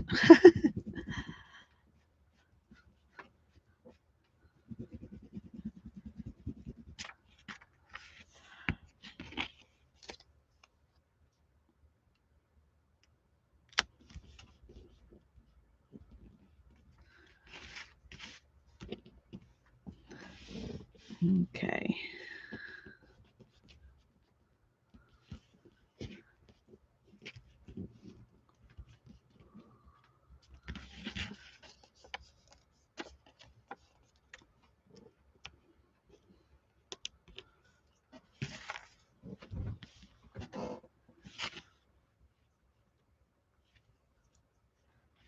Thanks. It is pretty yarn. I got it.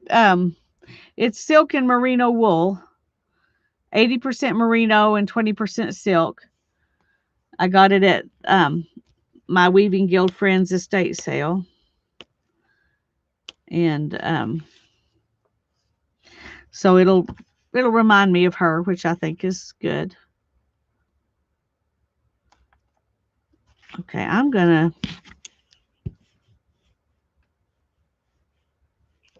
go ahead and take this up.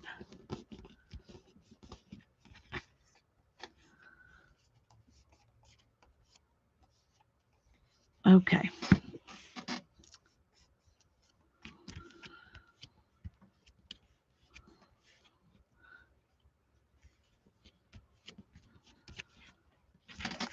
All right, let's trim. Well, where are my scissors? I just used them not too long ago to cut some. There they are.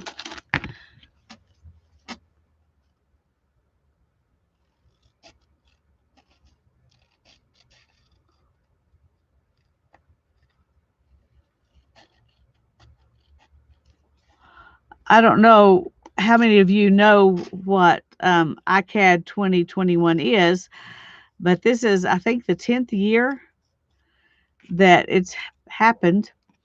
Yellow Daisy Art is the name of the blog, maybe her YouTube channel too, I'm not sure, of the lady who started the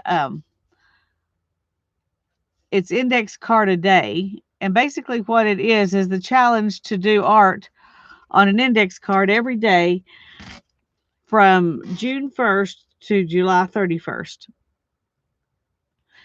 And so it's just a way to help you do some art every day. And I've done it 3 times. This will be the 4th time that I've done it. The other 3 times I did it on 3x5 index cards. And that was fun, but I just want to do something different this time. I thought I was going to do 4x6 index cards, but I couldn't find any in my stash. So I had the Rolodex, and it was one of the options that she gave was that you could do Rolodex cards. So I decided that's what I was going to do. Okay. So here's the front. And we definitely want to ink it.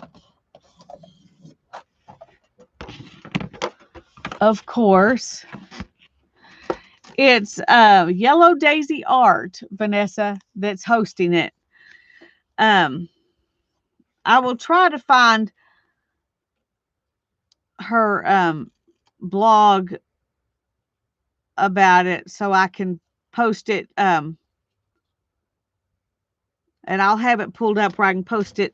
Oh no, if I'm on Tanya's channel, I won't be able to post it in the chat. I'll try to look at it when we get through here. Now you probably won't be able to see it till tomorrow, but I'll go find it and put the link to her blog in the description box below this video. But like I said, you probably won't actually see it till tomorrow. Oh, Tanya's going to get it. Thanks, Tanya.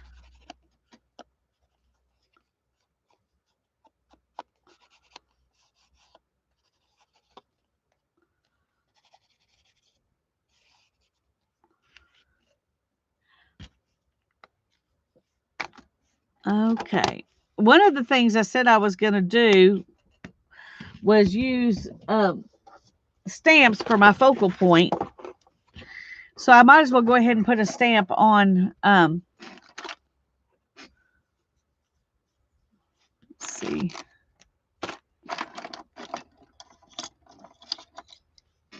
On this first one. Trying to, I thought I had some of these that said stash on them, which I think would be fun to put on there, but okay, let's find a stamp that'll go instead of, woo.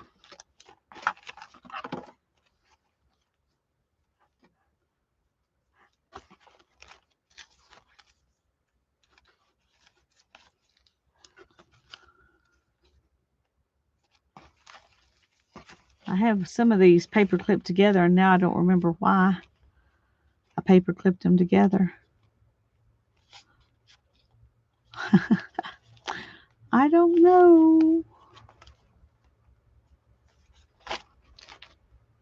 That one's pretty. But I like this one too. It's a Colonial American Craftsman postage stamp. Thank you, Tanya. I think I'll use this one.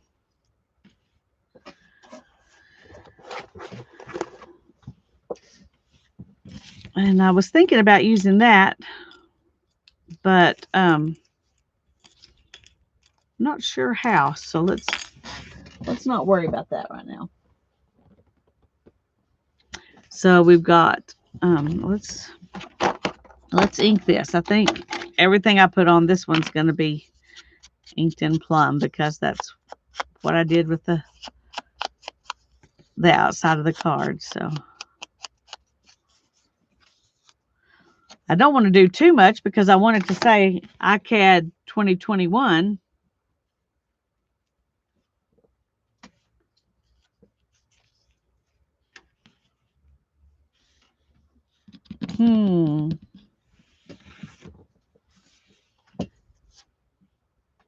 Maybe a little butterfly.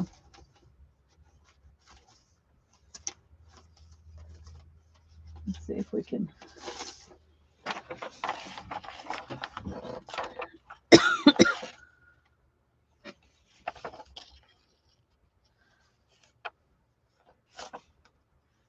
I actually think that might even be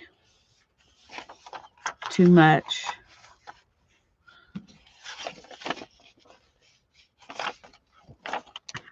I don't know about that. Let's see.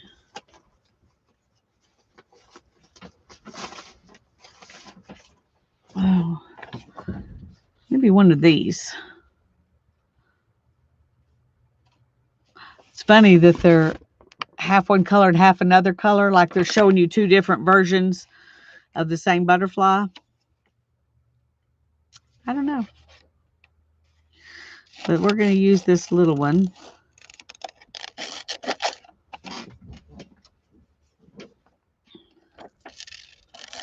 And I know the stamp is our focal point, but for some reason I just want to put a butterfly on it. I just want to.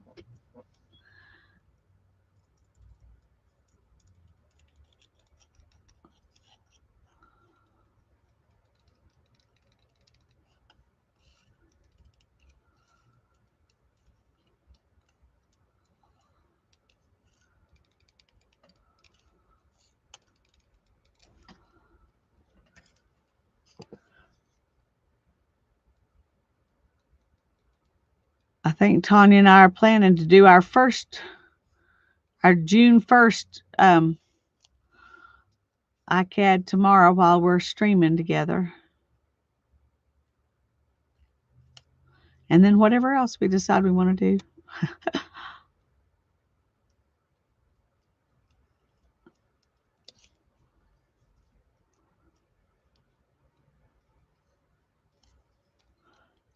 Okay, this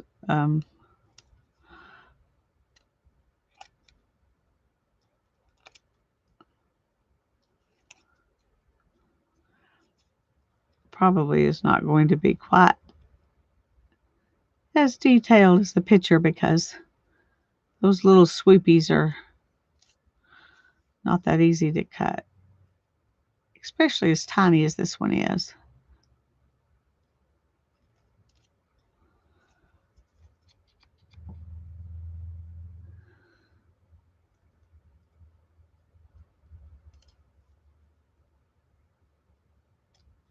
Okay. See, we can just add the butterfly right on there with it.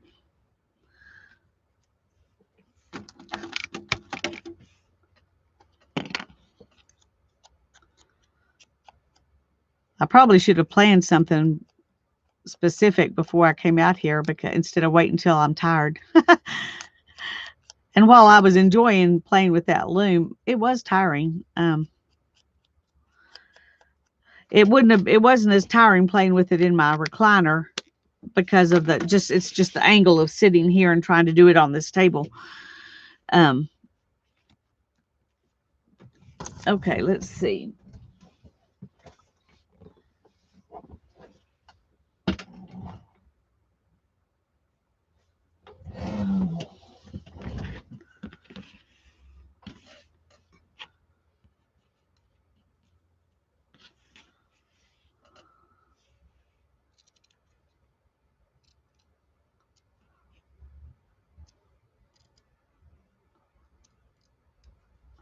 Not even 100% sure I'm going to use this, but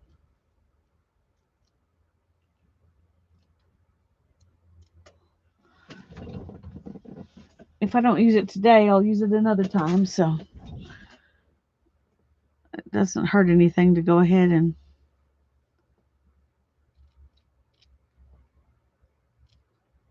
trim it and see if I like it. It never hurts to try something out because you might love it. And if you don't, you can use it some other time.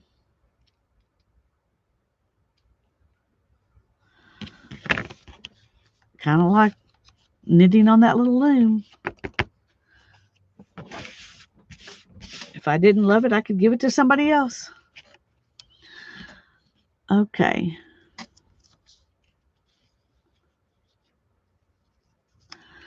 All right. I think that that's too big.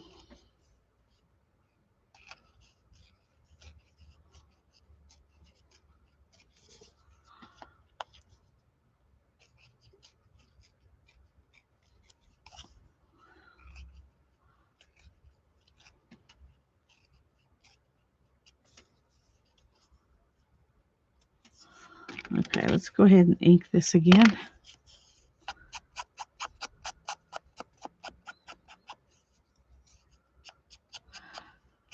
Trying to think if I've got some letters that I could find easy so I don't have to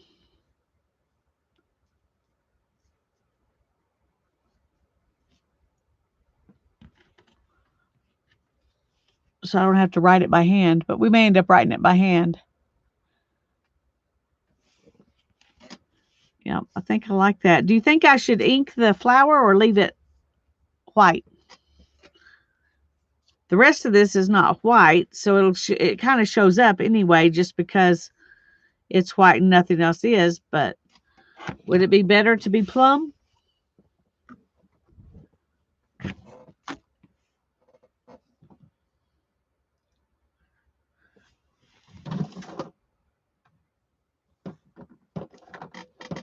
Oh, I think I'm going to have to write it. All right, Deanie, thank you. Deanie says leave it, so that's what I'm going to do. All right, let's glue this stuff down, and then I'll write ICAD 2021 on it. Around the edges or all over? I don't know. That's why I was asking. Everybody else says, Lori says, always ink. But Deanie was first, so we're going to go with her idea.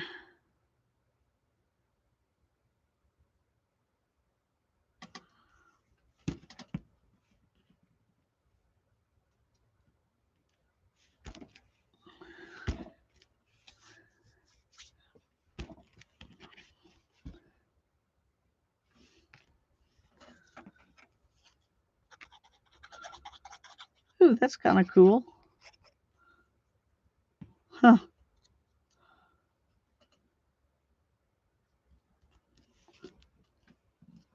Good night, Candy. I'm going to get off in just a minute, too. I just wanted to get this done.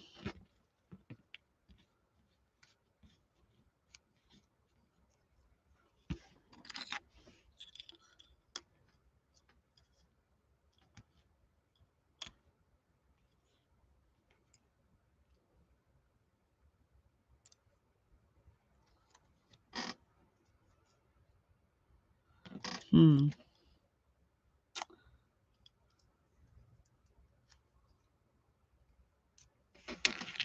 going to think about this a minute because this might be fun to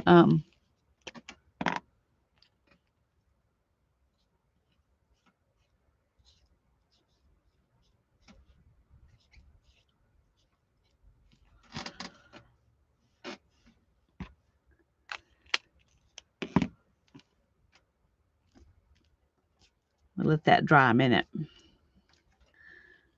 It might be fun to put this on there and let the butterfly kind of be like that.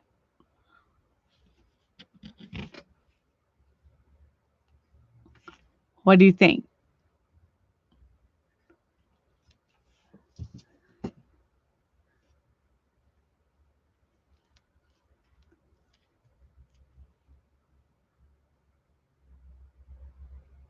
I just thought that might be more fun than me just writing it on the thing.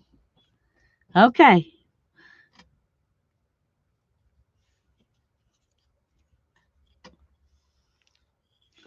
Let's just go ahead and put some glue on it.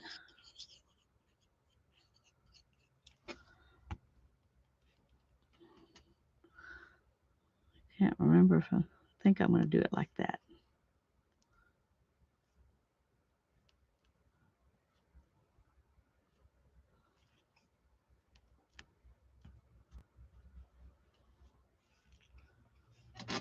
Where'd my butterfly go?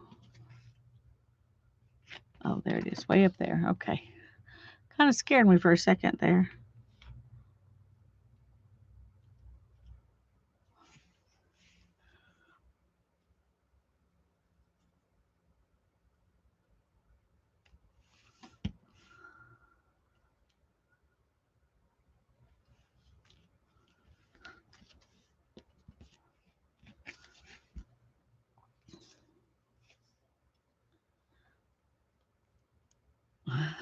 Hope I didn't put this down too low. We will see in just a second. Where's my thing?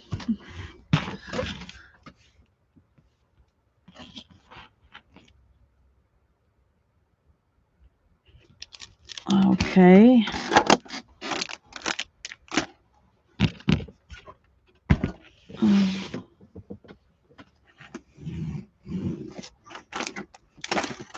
Well, where did my... Oh, good grief, Lisa.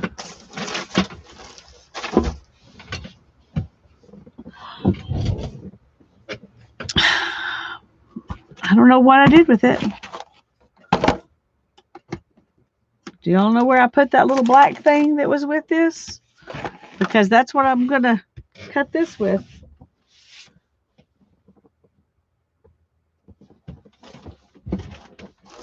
Okay, let me see if it's over here.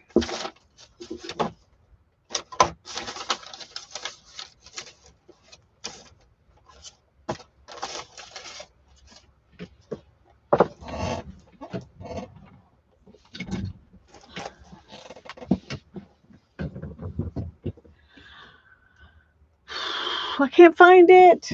Ah.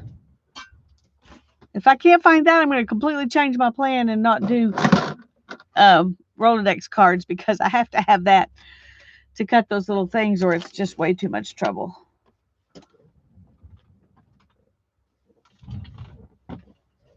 Did I put it in here? I can't imagine doing that. No.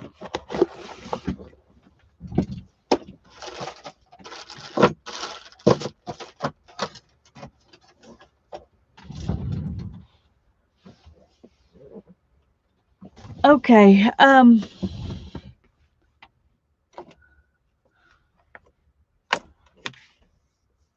I'm sorry. Bottom of ink pads, black.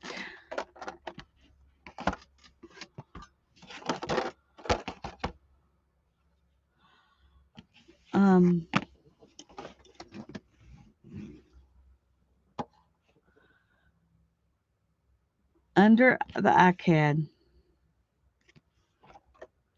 No, it's a little black square plasticky thing. It would be pretty obvious. I think Tanya's right. No, it's not under the iCAD. It's not under here. I don't know where it is. Hopefully I'll find it by tomorrow. The ink pad I used is right here. That's a inky thing.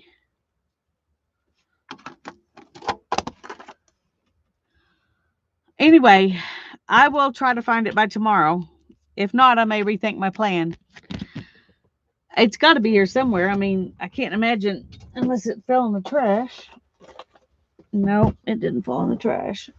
I don't know. I'll find it, but I'm tired right now, so I'm not going to look for it right now. Thank you all for coming. I enjoyed seeing you, and I'll see you tomorrow at 2 Central Time at Tanya's place, and we're going to play. Yay! Love you all. God bless you. Have a great night. Sleep well, rest, and I'll see you tomorrow. Bye-bye.